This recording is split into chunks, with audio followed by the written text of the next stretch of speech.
ಅಧ್ಯಕ್ಷರಾದಂಥ ಡಾಕ್ಟರ್ ಶ್ರೀನಿವಾಸ್ ರಿತ್ತಿ ಅವರು ವೇದಿಕೆ ಮೇಲೆ ಬರಬೇಕಂತ ಡಾಕ್ಟರ್ ಗಣಪತಿ ಭಟ್ ಅವರಿಗೆ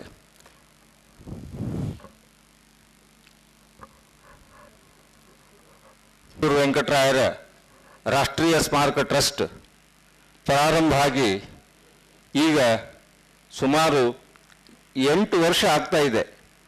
7 ವರ್ಷ ಮುಗಿದು 8ನೇ ವರ್ಷದಲ್ಲಿ ಇದ್ದೇವೆ. ಈಗ ನಾವು ಪ್ರತಿ ತಿಂಗಳು ಕಾರ್ಯಕ್ರಮ ಅಂತ ಅನೇಕ ಸಲ ನಾವು ಹೂಡಿ ಈ 2 ವರ್ಷದಿಂದ ನಾವು ನಡೆಸ್ತಾ ಇದ್ದೇವೆ. ಈ ಸಲದ ಕಾರ್ಯಕ್ರಮ ನಮ್ಮ ಸೌಭಾಗ್ಯ ಅಂದ್ಕೊಳ್ಬೇಕು. ಯಾಕೆಂದರೆ ನಮ್ಮ ನಾಡಿನ ಖ್ಯಾತ ವಿದ್ವಾಂಸರು, ಮಾಜಿ ರಾಜ್ಯಪಾಲರು, ನಿವೃತ್ತ ನ್ಯಾಯಾಧೀಶರು ಆದಂಥ ಡಾಕ್ಟರ್ ಎಂ ರಾಮಜೋಯಿಸ್ ಅವರು ಇಂದು ಈ ನಮ್ಮ ಕಾರ್ಯಕ್ರಮದಲ್ಲಿ ನಮ್ಮ ವಿಶೇಷ ಆಹ್ವಾನದ ಮೇರೆಗೆ ಉಪನ್ಯಾಸ ನೀಡಲು ವಿಷಯವನ್ನು ಆರಿಸಿಕೊಂಡಿದ್ದು ಕಾನೂನಿನಲ್ಲಿ ಧರ್ಮ ಸೂಕ್ಷ್ಮತೆ ಎಂಬ ವಿಷಯವಾಗಿ ಅವರು ಮಾತನಾಡಲು ಒಪ್ಪಿಕೊಂಡು ಇಂದು ಬಂದಿದ್ದಾರೆ. ಈಗ ಇಂದಿನ ಈ ಸಭೆಯ ಅಧ್ಯಕ್ಷತೆಯನ್ನು ಈಗಾಗಲೇ ತಿಳಿಸಿದಂತೆ ಧರ್ಮ ಸಂಸ್ಕೃತಿ ಪ್ರತಿಷ್ಠಾನದ ಡಾಕ್ಟರ್ ಗಣಪತಿ ಭಟ್ ಅವರು ಇಲ್ಲಿ ವಹಿಸಲಿದ್ದಾರೆ. ಈ ಸಭೆಯಲ್ಲಿ ಉಪಸ್ಥಿತರಿರುವವರು ಡಾಕ್ಟರ್ ಶ್ರೀನಿವಾಸ್ ರಿತ್ತಿ, ನಮ್ಮ ಅಧ್ಯಕ್ಷರು ಆಲೂರು ವೆಂಕಟರಾವ್ ಟ್ರಸ್ಟ್. ಜೊತೆಗೆ ಈ ಧರ್ಮ ಸಂಸ್ಕೃತಿ ಪ್ರತಿಷ್ಠಾನದ ಡಾಕ್ಟರ್ ಸೌಭಾಗ್ಯ ಕುಲಕರ್ಣಿ ಅವರು ಕೂಡ ವೇದಿಕೆಯಲ್ಲಿದ್ದಾರೆ. ಈಗ ಕಾರ್ಯಕ್ರಮ ಪ್ರಾರಂಭದಲ್ಲಿ ಧರ್ಮ ಸಂಸ್ಕೃತಿ ಪ್ರತಿಷ್ಠಾನದ ವಿದ್ಯಾರ್ಥಿಗಳಿಂದ ಸಂಸ್ಕೃತ ಶ್ಲೋಕ. ಸ್ವಯಂ ವ್ಯಾಸೇನ ಗ್ರಥಿತಾಂ ಪುರಾಣ ಮುನಿನಾ ಮಧ್ಯೆ ಮಹಾಭಾರತಂ ಅದ್ವೈತಾಮೃತವರ್ಷಿಣೀಂ ಭಗವತೀಂ ಅಷ್ಟಾದಶಾಧ್ಯಾಯಿನೀಂ ಅಂಬ ತ್ವಾಮನುಸಂದದಾಮಿ ಭಗವದ್ಗೀತೆ ಭವದ್ವೇಷಿಣೀಂ ಭಗವದ್ಗೀತೆ ಭವದ್ವೇಷಿಣೀಂ ನಮೋऽस्तु ते ವ್ಯಾಸ ವಿಶಾಲ ಬುದ್ಧೇ ಪುಲ್ಲಾರವಿಂದಾಯತ ಪತ್ರ ನೇತ್ರ ಯೇನ ತ್ವಯಾ ಭಾರತ ತೈಲ ಪೂರ್ಣಃ ಪ್ರಜ್ವಾಲಿತೋ ಜ್ಞಾನಮಯ ಪ್ರದೀಪಃ ಪ್ರಜ್ವಾಲಿತೋ ಜ್ಞಾನಮಯ ಪ್ರದೀಪಃ. ಯಲ್ಲಿ ತಾಟಸ್ಥವಿರುವಿ ಗುಟ್ಟು ಇದು ಯಾ ಪುರಾತನ ಮುನಿಯ ನೂತನ ಠೀವಿ ತನ್ಮಯತೆಯಲ್ಲಿ ತಾಟಸ್ಥವಿರುವಿ ಗುಟ್ಟು ಇದು ಯಾ ಪುರಾತನ ಮುನಿಯ ನೂತನ ಠೀವಿ ಮೋಗನೇರಕ್ಕೆ ನಿಲುಮೆ ನಿಲ್ಲಿಸಿರುವಿನಿ ಜೀವಿ ಇತಿಹಾಸ ಮಧುರಾಣಿ ಕಟ್ಟಿರುವ ಈ ಹುಟ್ಟು ಇತಿಹಾಸ ಮಧುರಾಣಿ ಕಟ್ಟಿರುವ ಈ ಹುಟ್ಟು ತನ್ಮಯತೆಯಲ್ಲಿ ತಾಟಸ್ಥವಿರುವಿ ಗುಟ್ಟು ಜಡೆ ಬೀಳಲವರು ಇವರಾರು ಎಂಬರೆ ಮಂಕೆ ಜಡೆ ಬೀಳಲವರು ಇವರಾರು ಎಂಬರೆ ಮಂಕೆ ಕಲ್ಲೆದೆಯ ಸೀಳಿ ಎರಡಕ್ಷರವ ಕಂಡವರು ಕಲ್ಲೆದೆಯ ಸೀಳಿ ಎರಡಕ್ಷರವ ಕಂಡವರು ಪ್ರಾಯದೆದೆಯಲಿ ಬಿಟ್ಟಿ ಅದರ ಬೆಳೆ ಉಂಡವರು ಪ್ರಾಯದೆದೆಯಲಿ ಬಿಟ್ಟಿ ಅದರ ಬೆಳೆ ಉಂಡವರು ಇವರು ಆಲೂರವರು ಶಂಕೆ ಇವರು ಆಲೂರವರು. ತನ್ಮಯತೆಯಲ್ಲಿ ತಾಟಸ್ಥ್ಯವಿರುವಿ ಗುಟ್ಟು. ಜೀವ ವೈಚಿತ್ರಕ್ಕೂ ಚಿತ್ರಕನ ಚಿತ್ರಕ್ಕೂ ಬಿಂಬ ಬೈಂಬಿಕ ಬಂಧಿ ಛಂದವೇನೋ ಇಹುದು.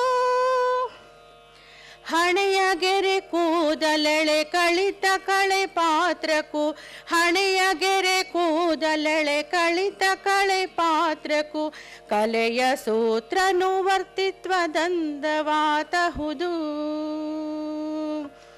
ಕಲೆಯು ಸೂತ್ರನು ವರ್ತಿತ್ವದಂದವಾತಹುದು. ಈಗೋ ಬೇರು ಬಿಟ್ಟಿಹುದು ಇಲ್ಲಿ ಗತ ವೈಭವವು. ಈಗೋ ಬೇರು ಬಿಟ್ಟಿಹುದು ಇಲ್ಲಿ ಗತ ವೈಭವವು. ಕಣ್ಣಲ್ಲಿ ಮಾತ್ರ ನಾಟಿಹುದು ಅದ್ಭುತೋದ್ಭವವು. ಕಣ್ಣಲ್ಲಿ ಮಾತ್ರ ನಾಟಿಹುದು ಅದ್ಭುತೋದ್ಭವವು. ತನ್ಮಯತೆಯಲ್ಲಿ ತಾಟಸ್ಥ್ಯವಿರುವಿ ಗುಟ್ಟು. ಇದು ಯಾ ಪುರಾತನ ಮುನಿಯ ನೂತನ ಠೀವಿ. ಇದು ಯಾ ಪುರಾತನ ಮುನಿಯ ನೂತನ ಠೀವಿ. ಇದು ಯಾ ಪುರಾತನ ಮುನಿಯ ನೂತನ ಠೀವಿ. ವಿಶೇಷ ಉಪನ್ಯಾಸವನ್ನು ನೀಡಲು ಬೆಂಗಳೂರಿನಿಂದ ಆಗಮಿಸಿರುವ ಮಾಜಿ ರಾಜ್ಯಪಾಲರು, ನ್ಯಾಯಾಧೀಶರು ಹಾಗೂ ವಿದ್ವಾಂಸರಾದ ಡಾಕ್ಟರ್ ಎಂ ರಾಮಾ ಜೋಯಿಸ್ ಅವರನ್ನು ನಾನು ಎಲ್ಲ ಸಂಸ್ಥೆಗಳ ಪರವಾಗಿ ತಮ್ಮೆಲ್ಲರ ಪರವಾಗಿ ಮೊಟ್ಟ ಮೊದಲಿಗೆ ಸ್ವಾಗತವನ್ನು ಕೋರ್ತಾ ಇದ್ದೇನೆ. ಅದೇ ರೀತಿ ನಮ್ಮ ಟ್ರಸ್ಟಿನ ಅಧ್ಯಕ್ಷರು, ನನ್ನ ಗುರುಗಳಾದ ಡಾಕ್ಟರ್ ಶ್ರೀನಿವಾಸ್ ರಿತ್ತಿ ಅವರನ್ನು ಕೂಡ ನಾನು ಈ ಕಾರ್ಯಕ್ರಮಕ್ಕೆ ಸ್ವಾಗತವನ್ನು ಕೋರ್ತಾ ಇದ್ದೇನೆ. ಇಂದಿನ ಈ ಧರ್ಮ ಸಂಸ್ಕೃತಿ ಪ್ರತಿಷ್ಠಾನದ ಅಧ್ಯಕ್ಷರಾದ ಡಾಕ್ಟರ್ ಸೌಭಾಗ್ಯ ಕುಲಕರ್ಣಿ ಅವರನ್ನು ಕೂಡ ಸ್ವಾಗತಿಸ್ತಾ ಇದ್ದೇನೆ. ಕಾರ್ಯಕ್ರಮದ ಅಧ್ಯಕ್ಷತೆಯನ್ನು ವಹಿಸಿರುವ ಡಾಕ್ಟರ್ ಗಣಪತಿ ಭಟ್ ಅವರನ್ನು ಕೂಡ ನಾನು ಸ್ವಾಗತಿಸ್ತಾ ಇದ್ದೇನೆ. ಅದೇ ರೀತಿ ಈ ಕಾರ್ಯಕ್ರಮಕ್ಕೆ ನಮ್ಮ ಆಮಂತ್ರಣಕ್ಕೆ ಹೋಗೊಟ್ಟು ತಾವೆಲ್ಲ ಆಗಮಿಸಿದ್ದೀರಿ. ತಮ್ಮನ್ನು ಕೂಡ ನಾನು ಹೃತ್ಪೂರ್ವಕವಾಗಿ ಸ್ವಾಗತಿಸ್ತಾ ಇದ್ದೇನೆ.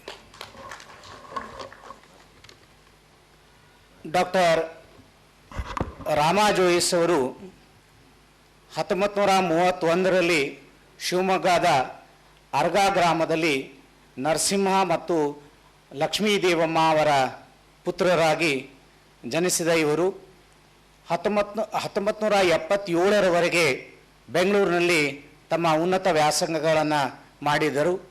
ನಂತರ ಕರ್ನಾಟಕ, ಪಂಜಾಬ್, ಹರಿಯಾಣ ಮುಂತಾದ ರಾಜ್ಯಗಳಲ್ಲಿ ನ್ಯಾಯಾಧೀಶರಾಗಿ ತಮ್ಮ ಸೇವೆಯನ್ನು ಸಲ್ಲಿಸಿದ ಇವರು 2004ರಲ್ಲಿ ಜಾರ್ಖಂಡ್, ಬಿಹಾರದ ರಾಜ್ಯಪಾಲರಾಗಿ ಸಹಿತ ಕಾರ್ಯವನ್ನು ಮಾಡಿದ್ದಾರೆ. 2008ರಿಂದ ಇವರು ರಾಜ್ಯಸಭಾ ಸದಸ್ಯರಾಗಿ ಕಾರ್ಯವನ್ನು ನಿರ್ವಹಿಸ್ತಾ ಇರುವ ಇವರು ಮಾನವ ಸಂಸಾಧನಾ ವಿಕಾಸ ಮಂತ್ರಾಲಯದ ಸದಸ್ಯರಾಗಿ ಕಾರ್ಯವನ್ನು ಮಾಡ್ತಾ ಇದ್ದಾರೆ. ಅದೇ ರೀತಿಯಾಗಿ ನ್ಯಾಯಾಂಗ, ಕಾರ್ಯಾಂಗ, ಶಾಸಕಾಂಗಗಳ ಕುರಿತು ಕನ್ನಡ, ಇಂಗ್ಲಿಷ್ ಮತ್ತು ಹಿಂದಿ ಭಾಷೆಗಳಲ್ಲಿ ಅನೇಕ ಉತ್ಕೃಷ್ಟವಾದಂಥ ಕೃತಿಗಳನ್ನು ರಚಿಸಿದ ಇವರು ಅವರ ಜ್ಞಾನ ಸಾಧನೆಯ ಮತ್ತು ಪರಿಶ್ರಮವನ್ನು ಕಂಡು ಕುವೆಂಪು ವಿಶ್ವವಿದ್ಯಾಲಯದವರು ಇವರಿಗೆ ಗೌರವ ಡಾಕ್ಟರೇಟನ್ನು ಸಹಿತ ನೀಡಿದ್ದಾರೆ. ಗುಲ್ಬರ್ಗಾದ ವಿಜ್ಞಾನೇಶ್ವರ ಕಾನೂನು ಸ್ನಾತಕೋತ್ತರ ವಿಭಾಗದ ಗೌರವ ಉಪನ್ಯಾಸಕರಾಗಿ ಇವರು ಕಾರ್ಯವನ್ನು ನಿರ್ವಹಿಸ್ತಾ ಇದ್ದಾರೆ. ಈ ರೀತಿಯಾಗಿ ಈ ಹಲವು ಕ್ಷೇತ್ರಗಳಲ್ಲಿ ತಮ್ಮನ್ನು ತೊಡಗಿಸಿಕೊಂಡಿರತಕ್ಕಂಥ ಡಾಕ್ಟರ್ ರಾಮಾ ಜೋಯಿಸರ ಅಭೂತಪೂರ್ವವಾದಂಥ ಈ ಒಂದು ಉಪನ್ಯಾಸವನ್ನು ನಾವು ಇವತ್ತು ಕೇಳಲಿದ್ದೇವೆ. ಅವರ ಜೊತೆಗೆ ಅವರ ಪತ್ನಿ ಶ್ರೀಮತಿ ವಿಮಲಾ ಅವರು ಕೂಡ ಬಂದಿದ್ದು ನಮಗೆ ಸಂತೋಷವಾಗಿದೆ. ಅವರನ್ನು ಕೂಡ ನಾನು ಈ ಸಂದರ್ಭದಲ್ಲಿ ಸ್ವಾಗತಿಸ್ತಾ ಇದ್ದೀನಿ. ಮುಖ್ಯವಾಗಿ ಧರ್ಮ ಸಂಸ್ಥಾನ ಪ್ರತಿಷ್ಠಾನದವರು ಅವರ ಈ ಸಂಸ್ಥೆಯ ಅಧ್ಯಕ್ಷರಾದ ಡಾಕ್ಟರ್ ಸೌಭಾಗ್ಯ ಕುಲಕರ್ಣಿಯವರ ತಾಯಿ ದಿವಂಗತ ಶಾರದಾ ಕೃಷ್ಣಮೂರ್ತಿ ಅವರ ನೆನಪಿನಲ್ಲಿ ಅವರಿಗೆ ಕೊಡಮಾಡುವ ಈ ಒಂದು ಪ್ರಮುಖವಾಗಿರತಕ್ಕಂಥ ಸಂಸ್ಕೃತಿ ಸಂವಾಹಕ ಪ್ರಶಸ್ತಿಗೆ ಭಾಜನರಾಗಿದ್ದಾರೆ ಶ್ರೀ ರಾಮಾಜೋಯಿಸ್ ಅವರು. ಅವರಿಗೆ ತಮ್ಮೆಲ್ಲರ ಪರವಾಗಿ ನಾನು ಟ್ರಸ್ಟಿನ ಪರವಾಗಿ ಹೃತ್ಪೂರ್ವಕವಾದಂಥ ಅಭಿನಂದನೆಗಳನ್ನು ಹೇಳ್ತಾ ಇದ್ದೇನೆ. ಅದೇ ರೀತಿಯಾಗಿ ಈ ಡಾಕ್ಟರ್ ಗಣಪತಿ ಭಟ್ ಅವರು ಈ ಕಾರ್ಯಕ್ರಮದ ಅಧ್ಯಕ್ಷತೆಯನ್ನು ವಹಿಸಿದ್ದಾರೆ. ಧಾರವಾಡದಲ್ಲಿ ಅತ್ಯಂತ ಹೆಚ್ಚು ಚಿರಪರಿಚಿತರಾಗಿರ್ತಕ್ಕಂಥ ಇವರು ಮುಖ್ಯವಾಗಿ ಸಂಸ್ಕೃತದ ಒಂದು ಅಭಿಯಾನವನ್ನು ನಡೆಸ್ತಾ ಇದ್ದಾರೆ. ಎಲ್ಲ ಕಡೆಗಳಲ್ಲಿಯೂ ಸಹಿತ ಸಂಸ್ಕೃತದ ಭಾಷೆಯ ಪ್ರಾಚೀನತೆಯ ಹಿನ್ನೆಲೆಯಲ್ಲಿ ಸಂಸ್ಕೃತ ವ್ಯಾಪಕವಾಗಿ ಇನ್ನೂ ಹೆಚ್ಚು ಅಭಿವೃದ್ಧಿ ಆಗಬೇಕು ಅನ್ನುವ ದೃಷ್ಟಿಯಿಂದ ಈ ಒಂದು ಪ್ರತಿಷ್ಠಾನವನ್ನು ಸ್ಥಾಪಿಸಿ ಆ ಮೂಲಕ ಕೆಲಸಗಳನ್ನು ಮಾಡ್ತಾ ಇದ್ದಾರೆ. ಅವರು ಈ ಕಾರ್ಯಕ್ರಮದ ಇವತ್ತು ಅಧ್ಯಕ್ಷತೆಯನ್ನು ವಹಿಸಿದ್ದಾರೆ. ಅವರಿಗೂ ಕೂಡ ನಾನು ಮತ್ತೊಮ್ಮೆ ಸ್ವಾಗತ ಕೂಡಿ ಅವರ ಕಿರುಪರಿಚಯವನ್ನು ನಾನು ಮಾಡ್ತಾ ಇದ್ದೇನೆ. ಮುಖ್ಯವಾಗಿ ನನ್ನ ಗುರುಗಳಾದ ಡಾಕ್ಟರ್ ಶ್ರೀನಿವಾಸ್ ರೆಡ್ಡಿಯವರು ಅಂತಾರಾಷ್ಟ್ರೀಯ ಮಟ್ಟದ ಇತಿಹಾಸಕಾರರು, ಸಂಶೋಧಕರು, ಅದೇ ರೀತಿಯಾಗಿ ಅನೇಕ ರಾಷ್ಟ್ರೀಯ ಅಂತಾರಾಷ್ಟ್ರೀಯ ಮಟ್ಟದ ಸಮ್ಮೇಳನಗಳಲ್ಲಿ ತಮ್ಮ ವಿಚಾರಗಳನ್ನು ಮಂಡನೆಯನ್ನು ಮಾಡಿದಂಥ ಅವರು ರಾಜ್ಯೋತ್ಸವ ಪ್ರಶಸ್ತಿಯನ್ನು ಪಡೆದಿದ್ದಾರೆ. ಇತ್ತೀಚೆಗೆ ಅವರಿಗೆ ಮುಖ್ಯವಾಗಿ ಲಭಿಸಿರತಕ್ಕಂಥದ್ದು ಪ್ರಾಚ್ಯ ತಜ್ಞ ಅಂಥೇಳಿ ಕರ್ನಾಟಕ ಸರ್ಕಾರದವರು ಕೊಟ್ಟಿರ್ತಕ್ಕಂಥ ಒಂದು ಪ್ರಶಸ್ತಿ ಲಭಿಸಿದೆ. ಹೀಗೆ ಹಲವಾರು ಪ್ರಶಸ್ತಿಗಳನ್ನು ಗೌರವಗಳನ್ನು ಗಳಿಸಿರತಕ್ಕಂಥ ಡಾಕ್ಟರ್ ಶ್ರೀನಿವಾಸ್ ರೆಡ್ಡಿಯವರು ಮುಖ್ಯವಾಗಿ ನಮ್ಮ ಆಲೂರು ವೆಂಕಟರಾವ್ ಟ್ರಸ್ಟಿನ ಅಧ್ಯಕ್ಷರಾಗಿ ಕಾರ್ಯವನ್ನು ನಿರ್ವಹಿಸ್ತಾ ಇದ್ದಾರೆ. ಈ ರೀತಿಯಾಗಿ ಹಲವು ಪ್ರಮುಖವಾಗಿರ್ತಕ್ಕಂಥ ಈ ಗಣ್ಯರ ಎಲ್ಲರನ್ನೂ ಸಹಿತ ತಮ್ಮೆಲ್ಲರ ಪರವಾಗಿ ನನ್ನ ವೈಯಕ್ತಿಕವಾಗಿ ಮತ್ತೊಮ್ಮೆ ಸ್ವಾಗತಿಸಿ ನನ್ನ 4 ಮಾತುಗಳನ್ನು ಮುಗಿಸ್ತಾ ಇದ್ದೀನಿ. ಮುಂದೆ ವಿಶೇಷ ಉಪನ್ಯಾಸ ಡಾಕ್ಟರ್ ಎಂ ರಾಮಾ ಜೋಯಿಸ್ ಅವರಿಂದ. ಮಹಾಪುರುಷರ ಹೆಸರಿನಲ್ಲಿ ಸ್ಥಾಪಿತವಾಗಿರ್ತಕ್ಕಂಥ ರಾಷ್ಟ್ರೀಯ ಸ್ಮಾರಕ ವಿಶ್ವಸ್ತ ಸಂಸ್ಥೆಯ ಆಶಯದಲ್ಲಿ ಮತ್ತು ಧರ್ಮ ಸಂಸ್ಕೃತಿ ಪ್ರತಿಷ್ಠಾನ ಧಾರವಾಡ ಇವರ ಸಂಯುಕ್ತಾಶ್ರಯದಲ್ಲಿ ಈ ಉಪನ್ಯಾಸವನ್ನು ಮಾಡಲಿಕ್ಕೆ ನನಗೆ ಅವಕಾಶ ನೀಡಿದ್ದಕ್ಕೆ ಅವರಿಗೆ ನಾನು ಹೃತ್ಪೂರ್ವಕವಾದಂಥ ಕೃತಜ್ಞತೆಗಳನ್ನು ಅರ್ಪಿಸ್ತಾ ಇದ್ದೀನಿ. ಆಲೂರು ವೆಂಕಟರಾಯರ ಬಗ್ಗೆ ಅವರಿಗೆ ಕುಲಪುರೋಹಿತ ಅಂತಕ್ಕಂಥ ಬಿರುದು ಬಂದಿರೋದೇ ಅವರು ಎಂಥ ಮಹಾಪುರುಷರಾಗಿದ್ದರು ಅನ್ನೋದು ಗೊತ್ತಾಗುತ್ತೆ. ಅಲ್ಲಿ ಅವ್ರ ವಿಷಯ ಎಲ್ಲ ನಿಮಗೆ ಚೆನ್ನಾಗಿ ಗೊತ್ತಿರೋದ್ರಿಂದ ಅವ್ರ ಬಗ್ಗೆ ನಾನು ಅಪಾರವಾದಂಥ ಗೌರವ ಶ್ರದ್ಧಾಂಜಲಿಯನ್ನು ಅರ್ಪಿಸಿ ನನ್ನ ಮಾತನ್ನು ಪ್ರಾರಂಭಿಸ್ತೀನಿ. ಇಲ್ಲಿ ಬಂದ ಮೇಲೆ ಕೆಲವು ವಿಷಯಗಳು ಭಾಳ ಆಶ್ಚರ್ಯ ಅದು ಗೊತ್ತಾಯಿತು. ಅವರು ಆಲೂರು ವೆಂಕಟರಾಯರು ಹುಟ್ಟಿದ್ದು ಆಷಾಢ ಶುದ್ಧ, ನಾನು ಆಷಾಢ ಶುದ್ಧದಲ್ಲೇ ಹುಟ್ಟಿದ್ದೆ. ಇನ್ನೊಂದು ಅಂದರೆ ಈ ಆಲೂರು ವೆಂಕಟರಾಯರ ಬಗ್ಗೆ ಪುಸ್ತಕವನ್ನು ಬರೆದಿರ್ತಕ್ಕಂಥವ್ರು ಹಾಮಾನಾಯಕರು. ನಾನು ಹಾಮಾನಾಯಕರು ಒಂದೇ ಊರಿನಲ್ಲಿ ಆರೋಗ್ಯದಲ್ಲಿ ಹುಟ್ಟಿದ್ದು. ನನ್ನ ಆಮೇಲೆ ಕಾಲೇಜಿನಲ್ಲಿ ನನ್ನ ಸಹಪಾಠಿಯಾಗಿದ್ದರು.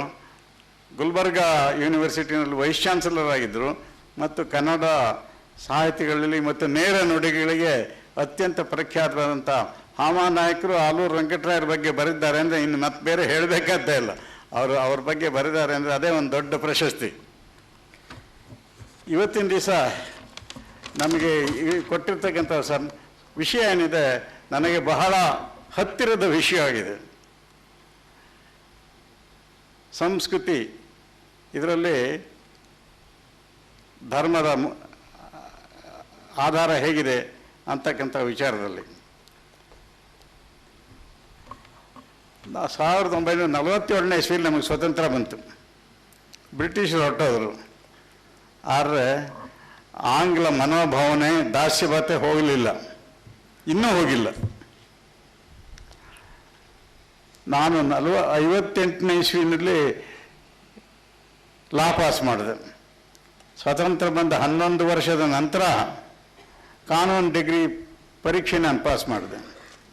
ಅದಾದಮೇಲೆ ಅದೇ ವರ್ಷದಿಂದ ನಾನು ಕಾನೂನು ಕೆಲಸವನ್ನು ಪ್ರಾರಂಭ ಮಾಡಲಿಕ್ಕೆ ವಕೀಲ ನ್ಯಾಯವಾದಿಯಾಗಿ ಕೆಲಸ ಪ್ರಾರಂಭ ಮಾಡಿದೆ. ಅದು ಮಾಡಿದ ಮೇಲೆ 10 ವರ್ಷದ ಮೇಲೆ ನನಗೆ BMS ಲಾ ಕಾಲೇಜಿನಲ್ಲಿ ಪಾಠ ಮಾಡಬೇಕು ಅಂತಕ್ಕಂಥ ಒಂದು ಕರೆ ಬಂತು. ಅದನ್ನು ಕರೆ ಕೊಟ್ಟವರು ಯಾರು ಅಂದರೆ ES ವೆಂಕಟರಾಮಯ್ಯ ನ್ಯಾಯಮೂರ್ತಿ. ES ವೆಂಕಟರಾಮಯ್ಯನವರು ಆವಾಗ ಅವರು ಇನ್ನೂ ನ್ಯಾಯಾಧೀಶರಾಗಿರಲಿಲ್ಲ. ಆಮೇಲೆ ನ್ಯಾಯಾಧೀಶರಾಗಿ ಶ್ರೇಷ್ಠ ನ್ಯಾಯಾಧೀಶರಾಗಿ ನಿವೃತ್ತರಾದರು. ಅವಾಗ BMS ಲಾ ಕಾಲೇಜಿನಲ್ಲಿ ಪ್ರಿನ್ಸಿಪಾಲ್ರಾಗಿದ್ದರು. ಅವಾಗ ನನ್ನ ಮನೆ ಹತ್ರನೇ ಇದ್ದರು.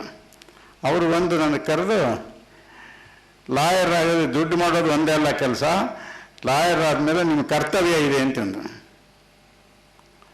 ಆವಾಗ ಏನು ಅಂತ ಹೇಳಿದಾಗ ಅವ್ರು ಹೇಳಿದರು, ಋಣೈಶ್ ಚತುರ್ಭಿಶ್ ಸಂಯುಕ್ತ ಜಾಯಂತೆ ಮಾನವಾಹಿ ಪಿತೃದೇವರ್ಷಿ ಮನಜೆ ದೇಯಂತೆ ಬೆಸ್ಟ್ ಧರ್ಮತಃ ಅಂತೇಳಿ. ಈ ಋಷಿ ಋಣ ಅಂತ ಇರುತ್ತಲ್ಲ, ಬೇರೆ ವಿಷಯಕ್ಕೆ ನಾವು ಹೋಗಲ್ಲ.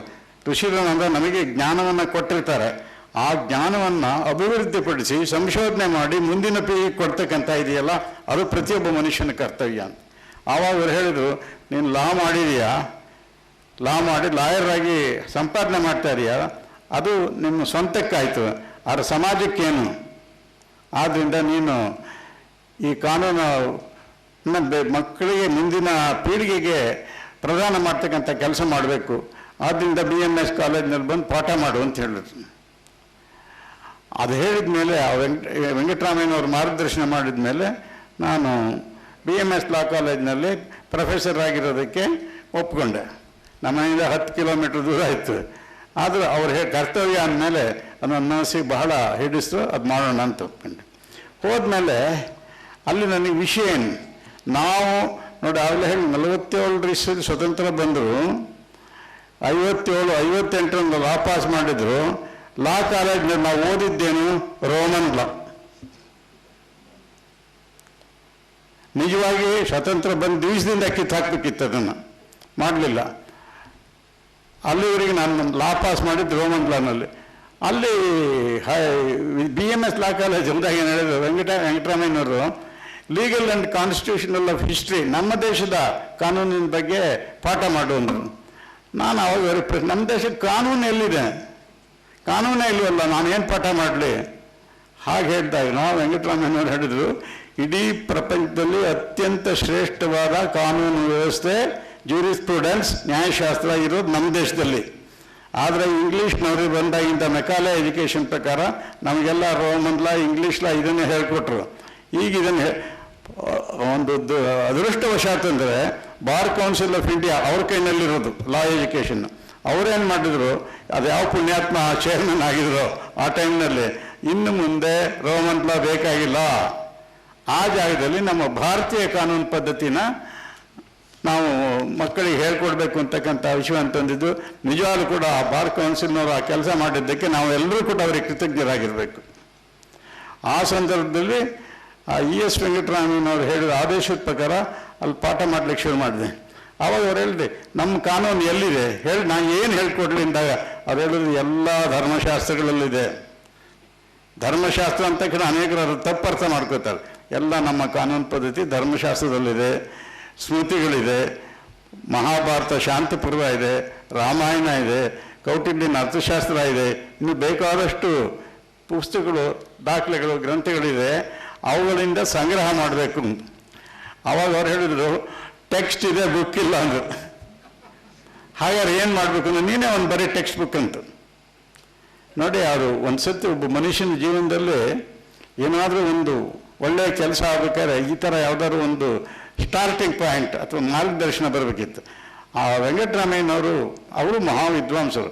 ಅವರು ಹೇಳಿದ ಮೇಲೆ, ಹಾಗಾದರೆ ಇಷ್ಟು ದೊಡ್ಡ ದೇಶಕ್ಕೆ ಇಂಥ ಒಂದು ಕಾನೂನಿನ ಇತಿಹಾಸ ಇರಬೇಕಾದ್ರೆ ಅದಕ್ಕೊಂದು ಟೆಕ್ಸ್ಟ್ ಬುಕ್ ಇಲ್ಲ ಅಂದರೆ ಏನರ್ಥ ಇದು? ಹಾಗಾದರೆ ಅದನ್ನು ಬರೆಯೋಣ ಅಂತ. ಆವಾಗ ಸಂಬಂಧಪಟ್ಟ ಎಲ್ಲ ದಾಖಲೆಗಳನ್ನು, ಪುಸ್ತಕಗಳನ್ನು ಸಂಗ್ರಹ ಮಾಡಿ 1970ರಲ್ಲಿ ಇದನ್ನು ಬರೀತಕ್ಕಂಥ ಕಾನೂನು ಪುಸ್ತಕ ಬರೆಯೋಕ್ಕೆ ಶುರು ಮಾಡಿದ್ದಾಗ 12 ವರ್ಷ ಅಂತ ಉಂಟು. 1982 ಹೊತ್ತಿಗೆ ಆ ಪುಸ್ತಕವನ್ನು ನಾನು ಬರೆದು ಕಂಪ್ಲೀಟ್ ಮಾಡಿ, ಇವತ್ತಿನ ದಿವಸ ಇಂಡಿಯನ್ ಆ್ಯಂಡ್ ಕಾನ್ಸ್ಟಿಟ್ಯೂಷನಲ್ ಹಿಸ್ಟ್ರಿ ಇರ್ತಕ್ಕಂಥದ್ದು ಒಂದೇ ಪುಸ್ತಕ.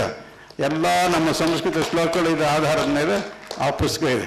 ಆವಾಗಲೇ ಈ ಧರ್ಮ ಅಂದ್ರೇನು, ಧರ್ಮ ಅನ್ನೋದು ನಮ್ಮದು ಲಾಗೆ ಅದು ಮೂಲ. ಅಲ್ಲಿ hour entire legal system is rooted ಇನ್ ಧರ್ಮ. ಆದರೆ ಇವತ್ತಿನ ದಿವಸ ನಮ್ಮ ಜನಗಳಿಗೆ ಪೊಲಿಟಿಷಿಯನ್ ಧರ್ಮ ಅಂದ್ಕೊಳ್ಳಿ ಆಂಟಿ ಸೆಕ್ಯುಲರ್ ಅಂತಾನೆ. ಅವರಿಗೆ ಧರ್ಮದ ಅರ್ಥ ತುದಿ ಬಿಡ ಗೊತ್ತಿಲ್ಲ, ಆ ಥರ ಆಗಿದೆ. ಆ ಪುಸ್ತಕ ಇವತ್ತಿನ ದಿವಸ ಇಡೀ ಭಾರತದಲ್ಲಿ ಎಲ್ಲ ಲಾ ಕಾಲೇಜಿನಲ್ಲೂ ಕೂಡ ನಾವು ಬರೆದಿರ್ತಕ್ಕಂಥ ಪುಸ್ತಕ ಟೆಕ್ಸ್ಟ್ ಬುಕ್ ಆಗಿದೆ. ಇಂಥ ಒಂದು ಪುಸ್ತಕದಲ್ಲಿ ನಮ್ಮ ಧರ್ಮದ ಮೂಲ ಏನು ವ್ಯಾಪಕವಾಗಿದೆ ಅಂತಕ್ಕಂಥ ವಿಷಯವನ್ನು ಹೇಳ್ತೀನಿ. ಭಾಳ ಸಂತೋಷದ ವಿಷಯ ಅಂದರೆ ಈ ಪುಸ್ತಕವನ್ನು ಬರೆದ ಮೇಲೆ ಇದಕ್ಕೆ ಸುಪ್ರೀಂ ಕೋರ್ಟ್ನಲ್ಲಿ ಈ ನನ್ನ ಪುಸ್ತಕ ಪ್ರಸ್ತಾಪಕ್ಕೆ ಬಂದಾಗ ಅಲ್ಲಿರ್ತಕ್ಕಂಥ ಜಸ್ಟಿಸ್ ರಾಮಸ್ವಾಮಿಯವರು ಏನು ಬರೆದಿದ್ದಾರೆ ಅಂತ ನಿಮಗೆ ಓದಿ ಹೇಳ್ತೀನಿ ನೋಡಿ.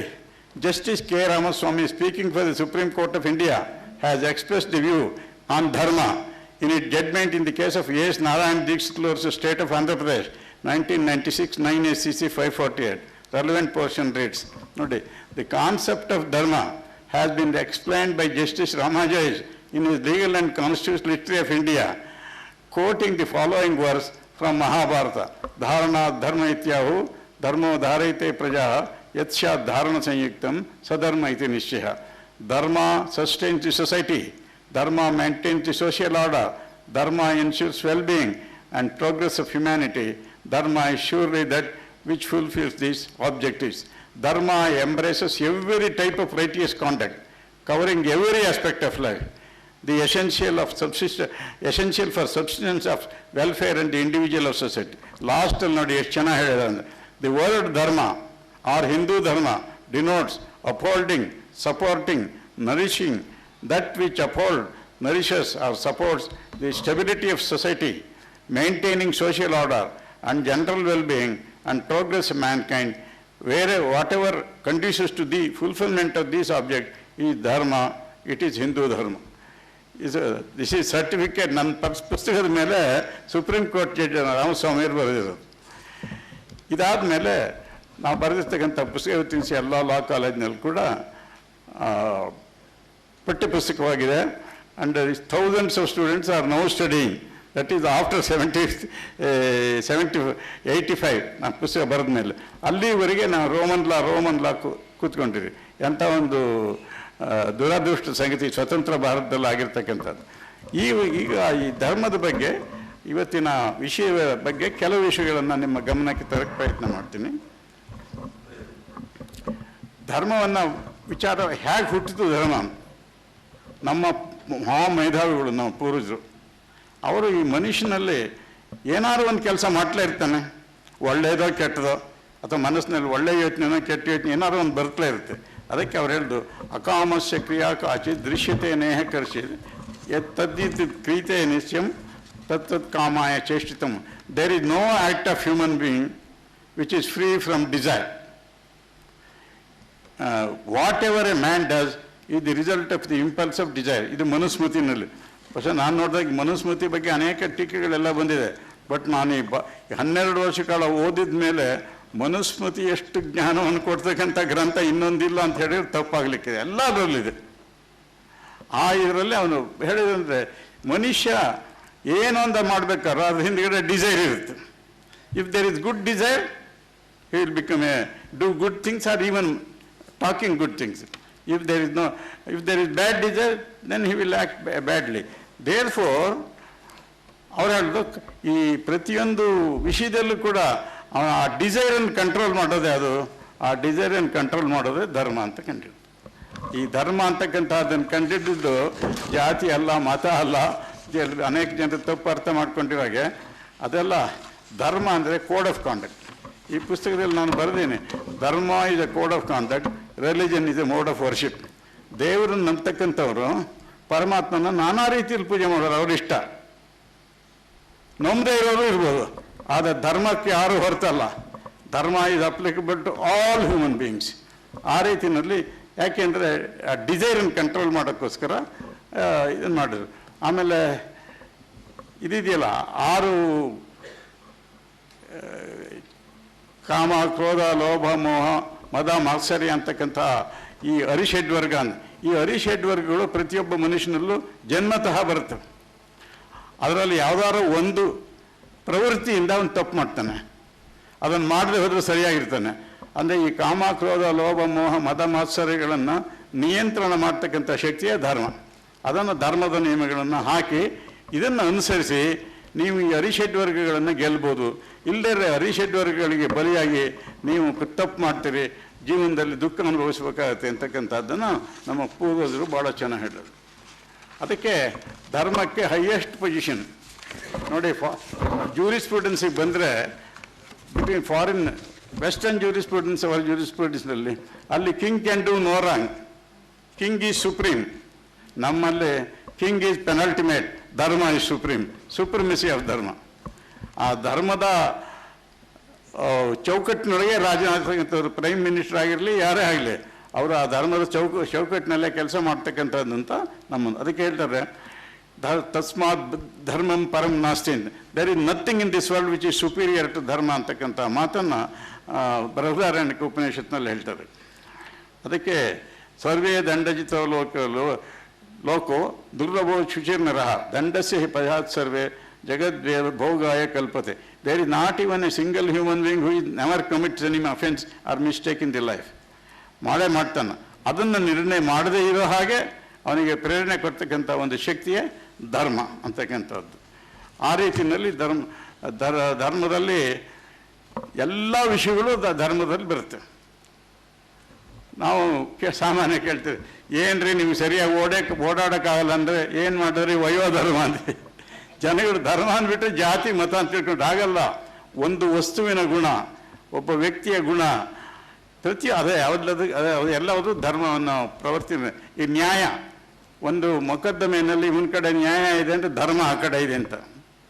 ಅದೇ ರೀತಿ ಯಾವುದಾದ್ರೂ ಒಂದು ಪರಿಸ್ಥಿತಿಯಲ್ಲಿ ಇದು ಸರಿ ಇದು ತಪ್ಪು ಅಂದರೆ ಸರಿ ಇದ್ದು ಧರ್ಮ, ತಪ್ಪಿರೋದು ಅಧರ್ಮ.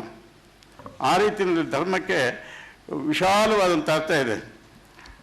ಅದೇ ಫಾರಿನ್ನಲ್ಲಿ ವೆಸ್ಟರ್ನ್ ಡೆಫಿನಿಷನ್ ಏನಂದರೆ law is a command by a political superiority, a political inferior enforce by the force called the sanction power, government's power ಅಂತ. ಲಾ ಅಂತಂದರೆ ಪ್ರತಿಯೊಬ್ಬ ವ್ಯಕ್ತಿಯ ಮೇಲೆ ಹೈಯರ್ ಅಧಿಕಾರದಲ್ಲಿದ್ದಾನಲ್ಲ ಅವನು ಕೆಳಗಿರ್ತಕ್ಕಂಥವನ ಮೇಲೆ ಅದನ್ನ ಬದಲಾಯಿಸ್ತಕ್ಕಂಥ ಫೋರ್ಸ್ ಮಾಡ್ತಕ್ಕಂಥ ವಿಷಯಕ್ಕೆ ಕಾನೂನು. ನಮ್ದಾಗಲ್ಲ. Law is the king of king, no one is superior to law, law is binding on all human being ಅಂತಕ್ಕಂಥದ್ದನ್ನು. ಇದನ್ನು ಸಂವಿಧಾನವನ್ನು ಜಾರಿಗೆ ತಂದಂಥ ಸಂದರ್ಭದಲ್ಲಿ ಡಾಕ್ಟರ್ ರಾಧಾಕೃಷ್ಣರವರು ಪಾರ್ಲಿಮೆಂಟಲ್ಲಿ what is establishing today is supremacy of constitution ಅಂತ. ಕಾನ್ಸ್ಟಿಟ್ಯೂಷನ್ ಅದಕ್ಕೆ sometimes whether legislature is superior, whether judiciary is superior, whether executive superior ಅಂತ. ಅದಕ್ಕೆ ನಮ್ಮ ಆನ್ಸರ್ ಅಂದರೆ none of them are superior, dharma is superior, every one is binding, ಧರ್ಮ is binding on them ಅಂತ. The western concept that king can do no wrong is not accepted at all. King is also liable to be punished if he commits mistake. ಆ ರೀತಿಯಲ್ಲಿ king was the penultimate authority, dharma was the ultimate authority. This is the most important distinction between the western system of law and our system of law. And ಧರ್ಮ ಅಂದ್ರೇನು?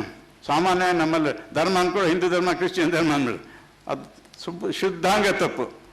ಧರ್ಮಕ್ಕೂ ಈ ಯಾವುದೇ ಮತಕ್ಕೂ ಸಂಬಂಧವಿಲ್ಲ. ಧರ್ಮ ಅಂದರೆ ಅದು ಹೇಳಿದ್ನಲ್ಲ, code of conduct which should be followed by everyone for the peace and happiness of himself and for the fellow human being. ಅದು ನೋಡಿ, ಎರಡೇ ಮಹಾಭಾರತದಲ್ಲಿ ಒಂದು ಶ್ಲೋಕ ಇದೆ, ಮನುಸ್ಮೃತಿಯಲ್ಲಿ ಒಂದು ಶ್ಲೋಕ ಇದೆ. ಅದ್ರಲ್ಲಿ ನೋಡಿ ಎಲ್ಲ ಅದರೊಳಗೆ ಏನು ಅನ್ನೋದು ನಮಗೆ ಅರ್ಥ ಆಯ್ತು.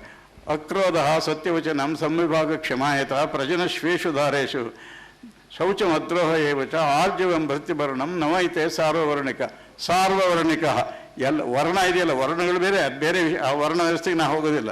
ಯಾವುದೇ ವರ್ಣಕ್ಕೆ ಸೇರಿರಲಿ ಅವರು ಎಲ್ಲರೂ ಕೂಡ ಅನುಭವಿಸಿದಂಥ ನಿಯಮಗಳಿದೆಯಲ್ಲ, ಅದು ಧರ್ಮದ ನಿಯಮಗಳು. ಮಹಾಭಾರತ ಪ್ರಕಾರ 9, ಮನುಸ್ಮೃತಿ ಪ್ರಕಾರ 5. ಇದು ನೋಡಿದರೆ ಹೇಳಿ ಟ್ರೂತ್ಫುಲ್ನೆಸ್, ಅದನ್ನೇನು ಮತ್ತೆ ನಾನು ವಿವರಣೆ ಕೊಡೋದೇ ಬೇಕಲ್ಲ. ಫ್ರೀ ಫ್ರಮ್ ಆ್ಯಂಗರ್, ಅಕ್ರೋಧ, ಸತ್ಯವಚನಂ, ಸಂವಿಭಾಗ, sharing the wealth. This is one of the greatest rule of dharma in our society. ವಿಭಾಗ ನಿಮಗೆಲ್ಲರಿಗೂ ಗೊತ್ತಾಗ್ಬಿಡುತ್ತೆ, ಅಣ್ಣ ತಮ್ಮಂದ್ರೆ ಆಸ್ತಿ ಹಂಚ್ಕೊಳ್ಳೋದು ಅದು ವಿಭಾಗ ಅಂತ. ಆದರೆ ಸಂವಿಭಾಗ ಅಂದರೆ ನೀವು ದುಡ್ಡಿರ್ತಕ್ಕಂಥ ಹಣವನ್ನು, ಸಂಪತ್ತನ್ನು ಸಹ ಮಾನವರ ಜೊತೆಯಲ್ಲಿ ಹಂಚ್ಕೋಬೇಕು. ಒಬ್ಬ ಐಶ್ವರ್ಯವಂತನಾಗಿರ್ತಕ್ಕಂಥನು ತನ್ನ ದುಡಿದಂಥ ಐಶ್ವರ್ಯವನ್ನು ಸಂಪತ್ತನ್ನು ಬೇರೆ ಸಹಮಾನವರ ಜೊತೆಯಲ್ಲಿ ಅವರ ಸುಖಕ್ಕಾಗಿ ಅನ್ಬೋದು. ಅದಕ್ಕೆ ಸಂವಿಭಾಗ ಅಂತ. ವಿಭಾಗ ಬೇರೆ. ವಿಭಾಗ ತಂದೆ ಆಸ್ತಿಯನ್ನು, ಪಿತ್ರಾರ್ಜಿತ ಆಸ್ತಿಯನ್ನು ಹಂಚ್ಕೊಳ್ಳೋದು ವಿಭಾಗ. ಆದರೆ ಸಂವಿಭಾಗ ಅಂದರೆ it is the duty of every individual who is earning more to share that wealth with others. ನೋಡಿ ಎಂಥ ಒಂದು ತತ್ವ. ಆಮೇಲೆ ಕ್ಷಮ. ಅಕಸ್ಮಾತ್ ಯಾರಾದರೂ ತಪ್ಪು ಮಾಡೋರು ಇರ್ತಾರೆ, ಆ ತಪ್ಪಿಗೆ ತಕ್ಷಣ ಶಿಕ್ಷೆ ಕೊಡಬೇಕೇ ವಿನಃ ಅದು ಮಾಡ್ತಕ್ಕಂಥ ಅವರು ಆಯಿತು ತಪ್ಪಾಯಿತು ಅಂದರೆ ಅವ್ರನ್ನ ಕ್ಷಮೆ ಮಾಡ್ತಕ್ಕಂಥದ್ದು ಅದು ಒಂದು. ಪ್ರಜನಶ್ವೇಷು ದಾರಸ್. ಬಹುಶಃ ಇದು next most important. Produce children only under marriage relationship husband and wife. ಇದು ಅದಕ್ಕೋಸ್ಕರನೇ ನಮ್ಮಲ್ಲಿ ಈ ಪವಿತ್ರತೆ ಇದೆಯಲ್ಲ, ಗಂಡ ಹೆಂಡರ ಸಂಬಂಧಕ್ಕೆ ಅಷ್ಟೊಂದು ಬಹಳ ಮುಖ್ಯವಾದಿದೆ. ಅದನ್ನು ಮನುಸ್ಮೃತಿನಲ್ಲಿ ಹೇಳ್ತಾನೆ, ಅನ್ಯೋನ್ಯಸ್ಯ ವ್ಯಭಿಚಾರೋ ಭವೇದ ಮರಣಾಂತಿಕ ಏಷ ಧರ್ಮ ಸಮಾಶೇನ ಜ್ಞೇಯ ಸ್ತ್ರೀ ಪುಂಸೋಪರ. Mutual friendship, fealty and life is the dharma to be observed by husband and wife throughout their life. ಈ ಟೆಂಪರರಿ ಕಾಂಟ್ರಾಕ್ಟ್ ಅಪಾಯಿಂಟ್ಮೆಂಟು ಅದಿಲ್ಲ. ಗಂಡ ಹೆಂಡಿರ ಸಂಬಂಧ ಬಂದ ಮೇಲೆ ಅದು ಅಭೇದ್ಯ. ಅದಕ್ಕೇ divorce was not provided for in our system because divorce is impossible. ನನ್ನ ಪುಸ್ತಕದಲ್ಲೂ ಬರೆದು ತೋರಿಸಿದ್ದೀನಿ ಹೇಗೆ ಅಂತ. ಈಗ ಒಬ್ಬ ಗಂಡು ಹೆಣ್ಣಿಗೆ ಮದುವೆ ಆಯಿತು, ಆಮೇಲೆ ಮಕ್ಕಳಾಯ್ತು ಅಂತ ಇಟ್ಕೊಳ್ಳಿ. ಆಮೇಲೆ ಅವರು ಗಂಡ ಹೆಂಡತಿ ಡೈವರ್ಸ್ ಮಾಡಿಕೊಂಡ್ರೆ ತಂದೆ ತಾಯಿ ಸಂಬಂಧ ಏನಾಗುತ್ತೆ, ಅಣ್ಣ ತಂಗಿ ಅಕ್ಕ ತಮ್ಮನ ಸಂಬಂಧ ಏನಾಗುತ್ತೆ, ಅದು ಬೇರೆ ಬೇರೆ ಸಂಬಂಧಗಳು ಏನು ಬರುತ್ತೋ the inseparable relationship arises from creating inseparable relationship as son, daughter, sister. ಆದ್ದರಿಂದ ನೀವು ಎಷ್ಟೇ ಕೋರ್ಟ್ನಲ್ಲಿ ಡಿಗ್ರಿ ತಗೊಂಡ್ರು ಆ ಗಂಡ ಹೆಂಡರ ಸಂಬಂಧ ಮಾತ್ರ ತೆಗಿಲಿಕ್ಕೆ ಸಾಧ್ಯವೇ ಇಲ್ಲ. ಅಂಥ ಒಂದು ಮುಖ್ಯವಾದಂಥದ್ದು. ಪ್ರಜನಶ್ವೇಷು ದಾರೇಶು ಶೌಚ ಮಧ್ವಚ. ಅಂತರಂಗ ಶುದ್ಧಿ, ಬಹಿರಂಗ ಶುದ್ಧಿ, ಆಮೇಲೆ ಸ್ಟ್ರೈಟ್ ಫಾರ್ವರ್ಡ್ನೆಸ್. ಆಮೇಲೆ ವೃತ್ತಿಭರಣ ಅಂದರೆ ಮೇಂಟೈನಿಂಗ್ ಡಿಪೆಂಡೆನ್ಸ್. ನೋಡಿ, ಇದರಲ್ಲಿ ಸಂವಿಭಾಗಕ್ಕೂ ವೃತ್ತಿಭರಣಕ್ಕೂ ಇರ್ತಕ್ಕಂಥ ವ್ಯತ್ಯಾಸ. ಸಂವಿಭಾಗದಲ್ಲಿ ನೀವು ದುಡಿದಂಥ ಹಣವನ್ನು ಸಮಾಜದ ಎಲ್ಲ ಜನಗಳಿಗೆ, ವಿದ್ಯಾರ್ಥಿಗಳಿಗೆ ಬೇಕಾದ್ರೆ ವಿದ್ಯಾರ್ಥಿ ಸಹಾಯ ಮಾಡೋದು, ಏನಾರು ಬಡವರಿಗೆ ಬೇಕಾದ್ರೆ ಬೇರೆ ಏನಾರು ವೈದ್ಯಕೀಯ ಸಹಾಯ ಏನು ಬೇಕಾದ್ರೂ ಮಾಡ್ಬೋದು. ಬೇರೆಯವ್ರ ಜೊತೆಯಲ್ಲಿ ನಮ್ಮ ಸಂಪತ್ತನ್ನು ನಾವು ಹಂಚ್ಕೊಳ್ಳೋದು, ಅದು ಸಂವಿಭಾಗ. ವೃತ್ತಿಭರಣ ಅಂದರೆ maintaining dependents in the family. ವಯಸ್ಸಾದವ್ರನ್ನ ವೃದ್ಧಾಶ್ರಮಕ್ಕೆ ಕಳಿಸೋದಲ್ಲ, ತಂದೆ ತಾಯಿಗಳನ್ನು ವಯಸ್ಸಾದವ್ರನ್ನ ಅಥವಾ physically handicapped or mentally handicapped ಇರ್ತಕ್ಕಂಥ ಅಕ್ಕ ತಂಗಿಯರು, ಚಿಕ್ಕಮ್ಮ, ದೊಡ್ಡಮ್ಮ ಯಾರೇ ಇರಲಿ ಅವರನ್ನು ದುಡಿದಾರದಂಥವರನ್ನು ಮೇಂಟೈನ್ ಮಾಡ್ತಕ್ಕಂಥದ್ದು ಅದು ಧರ್ಮ. ವೃತ್ತಿಭರಣ ನಮೈತೆ ಸಹ ಈ 9 ನಿಯಮಗಳು ಧರ್ಮದ ನಿಯಮಗಳು ಅಂತ ಮಹಾಭಾರತ ಹೇಳ್ತಾರೆ. When you come to Manusmriti ಅನ್ನೋದು 5ಕ್ಕೆ ರಿಡ್ಯೂಸ್ ಮಾಡಿದ್ದಾನೆ. ಬಟ್ ಅದರೊಳಗೆ ಎಲ್ಲ ಬರುತ್ತೆ. ಅಹಿಂಸಾ ಸತ್ಯಮಸ್ತಯಂ ಶೌಚಂ ಇಂದ್ರಿಯ ನಿಗ್ರಹ ಏತಂ ಸಾಮಾಸಿಕಂ ಧರ್ಮಂ. ನೋಡಿ, 2 ಕಡೆನೂ ಅಲ್ಲಿ ನವೈತೆ ಸಾರ್ವರ್ಣಿಕ, ಎಲ್ಲ ವರ್ಣಕ್ಕೆ ಅಂತ ಇಲ್ಲಿ ಹೇಳ್ತಾನೆ. ಮನುಸ್ಮೃತಿನಲ್ಲಿ ಚಾತುರ್ವರ್ಣಯಮ 4 ವರ್ಣದವರೆಗೂ ಇದೆ. ಅಲ್ಲಿ ವರ್ಣವೇ ಬೇರೆ, ಧರ್ಮವೇ ಬೇರೆ. ನಾವು ಅನೇಕ ಸಾರಿ ಧರ್ಮಕ್ಕೂ ವರ್ಣಕ್ಕೂ ನಾವು ಕನ್ಫ್ಯೂಸ್ ಮಾಡ್ಕೋತೀವಿ. ಈ ನಿಯಮಗಳನ್ನು ಅಹಿಂಸೆ, ಸತ್ಯ, ಆಮೇಲೆ ಅಸ್ತೇಯ ಅಂದರೆ ಅನ್ಯಾಯದ ಸಂಪಾದನೆ ಮಾಡದೇ ಇರೋದು, ಶೌಚ ಅಂತರಂಗ ಶುದ್ಧಿ, ಬಹಿರಂಗ ಶುದ್ಧಿ, ಇಂದ್ರಿಯ ನಿಗ್ರಹ, ಇದು ಮೋಸ್ಟ್ ಇಂಪಾರ್ಟೆಂಟ್. ಅದು ಇಲ್ಲೇ ಇರೋದ್ರಿಂದ ನಮ್ಮ ಎಲ್ಲ ಸಮಸ್ಯೆಗಳು ಕಾರಣ ಇಂದ್ರಿಯ ನಿಗ್ರಹ ಇಲ್ಲೇ ಇರೋದು. ಅದರಿಂದ ಇದನ್ನು ಎಜುಕೇಷನ್ ಸಿಸ್ಟಮಲ್ಲಿ ತರಬೇಕು. ಅದರ ಆಮೇಲೆ ಆ ವಿಷಯ ಹೇಳ್ತೀನಿ. ಇದು ಮನುಸ್ಮೃತಿಯಲ್ಲಿ ಹೇಳಿರ್ತಕ್ಕಂಥ 5 ಧರ್ಮ. ಇದರಲ್ಲಿ ದೇವ್ರ ಹೆಸರೇ ಇಲ್ಲ ನೋಡಿ. ಈ ಕ್ವಾಲಿಟೀಸ್ ಇದು ಬಿಟ್ಟರೆ ಅವನ ನಿಜವಾಗಿ ಧರ್ಮಿಷ್ಠ. ದೇವರು ಇಷ್ಟ ಬಂದರೆ ಅವನು ಪೂಜೆ ಮಾಡ್ಬೋದು, ಇಲ್ಲೇ ಬಿಡ್ಬೋದು. ಯಾಕೆ ದೇವರೇನು ನಮ್ಮನ್ನು ಪೂಜೆ ಮಾಡಿ ಅಂತ ಕೇಳ್ಕೊಂಡಿಲ್ಲ. ನಮ್ಮ ಮನಸ್ಸಿನ ತೃಪ್ತಿಗೋಸ್ಕರ ಪರಮಾತ್ಮನ ನಾವು ಪೂಜೆ ಮಾಡೋದಕ್ಕೋಸ್ಕರ ಈ ರಿಲಿಜನ್ಗಳು ಹುಟ್ಕೊಂಡಿದೆ. ಆದರೆ ರಿಲಿಜನ್ನಿಗೂ ಧರ್ಮಕ್ಕೂ ಅರ್ಥಾರ್ಥ ಸಂಬಂಧ ಇಲ್ಲ. It's A code of conduct, it's A mode of worship.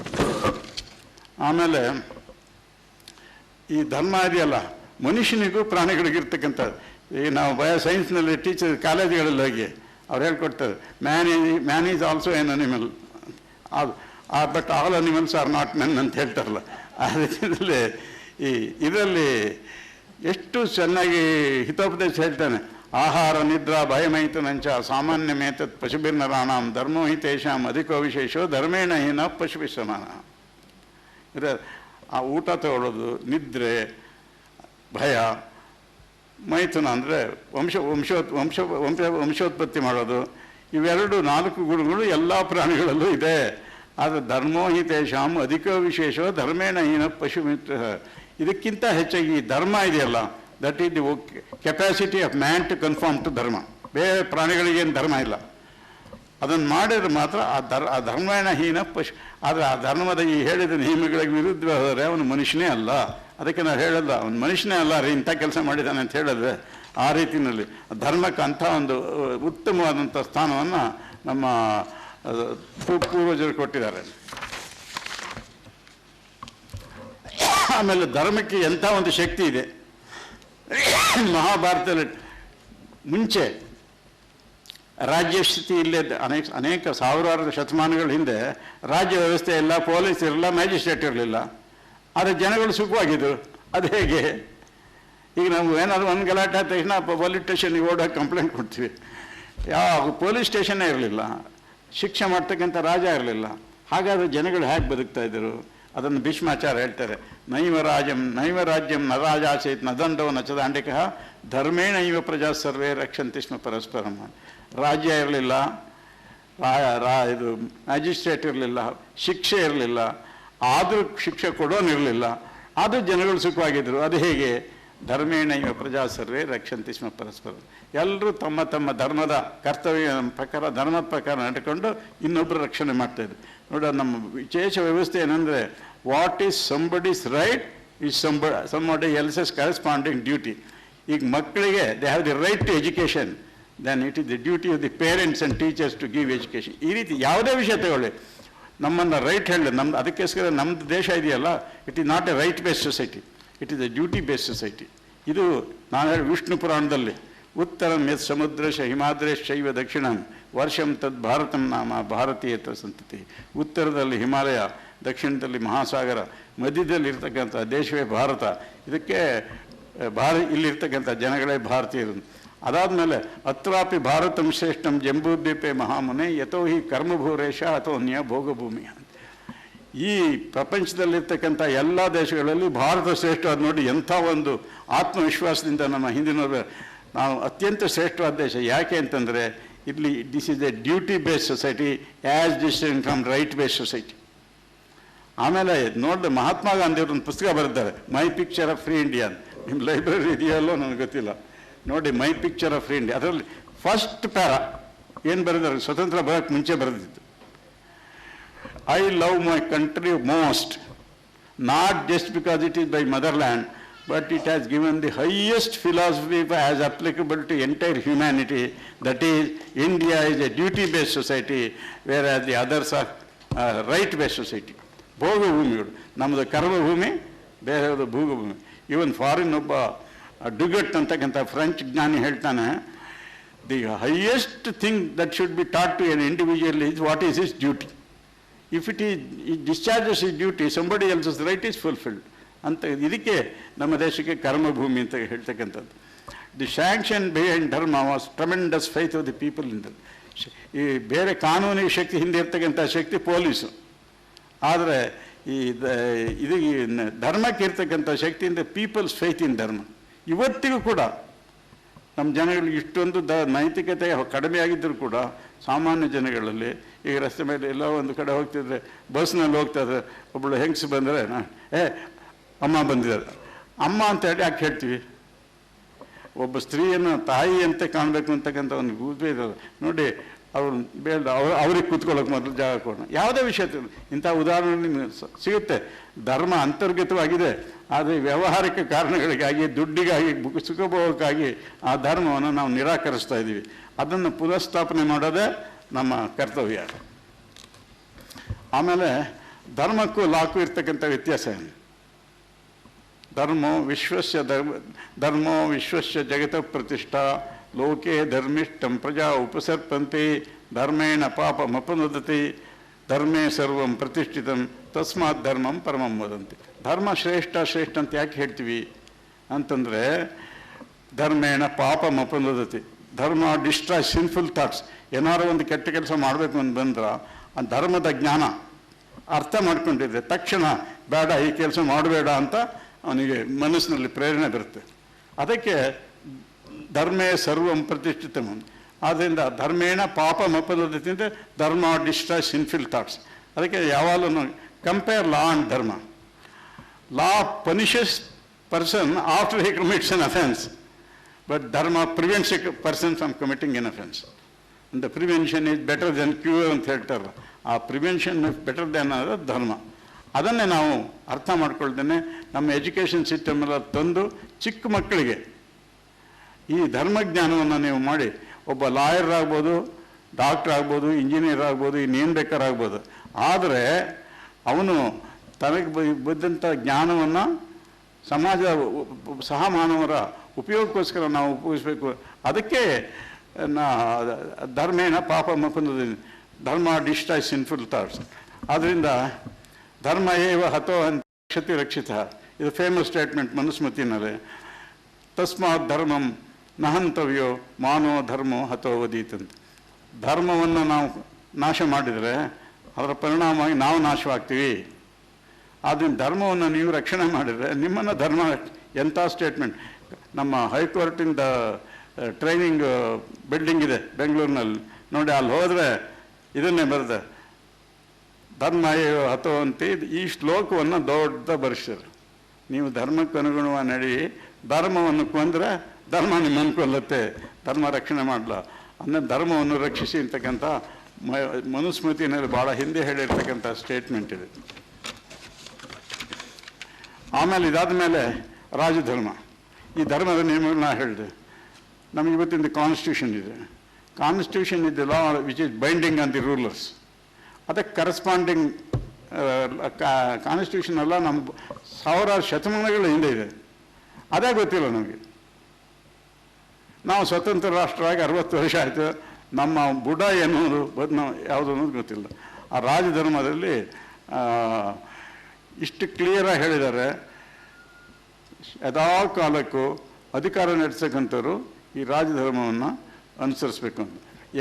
Sanskrit ಶ್ಲೋಕದಲ್ಲಿ ಇನ್ನೊಂದು ವಿಶೇಷತೆ ಅಂದರೆ 500-600 ಪುಟ 2 ವಾಲ್ಯೂಮ್ ಮಾಡಿ ಸಾವಿರಾರು ರೂಪಾಯಿ ಮಾರೋದಲ್ಲ.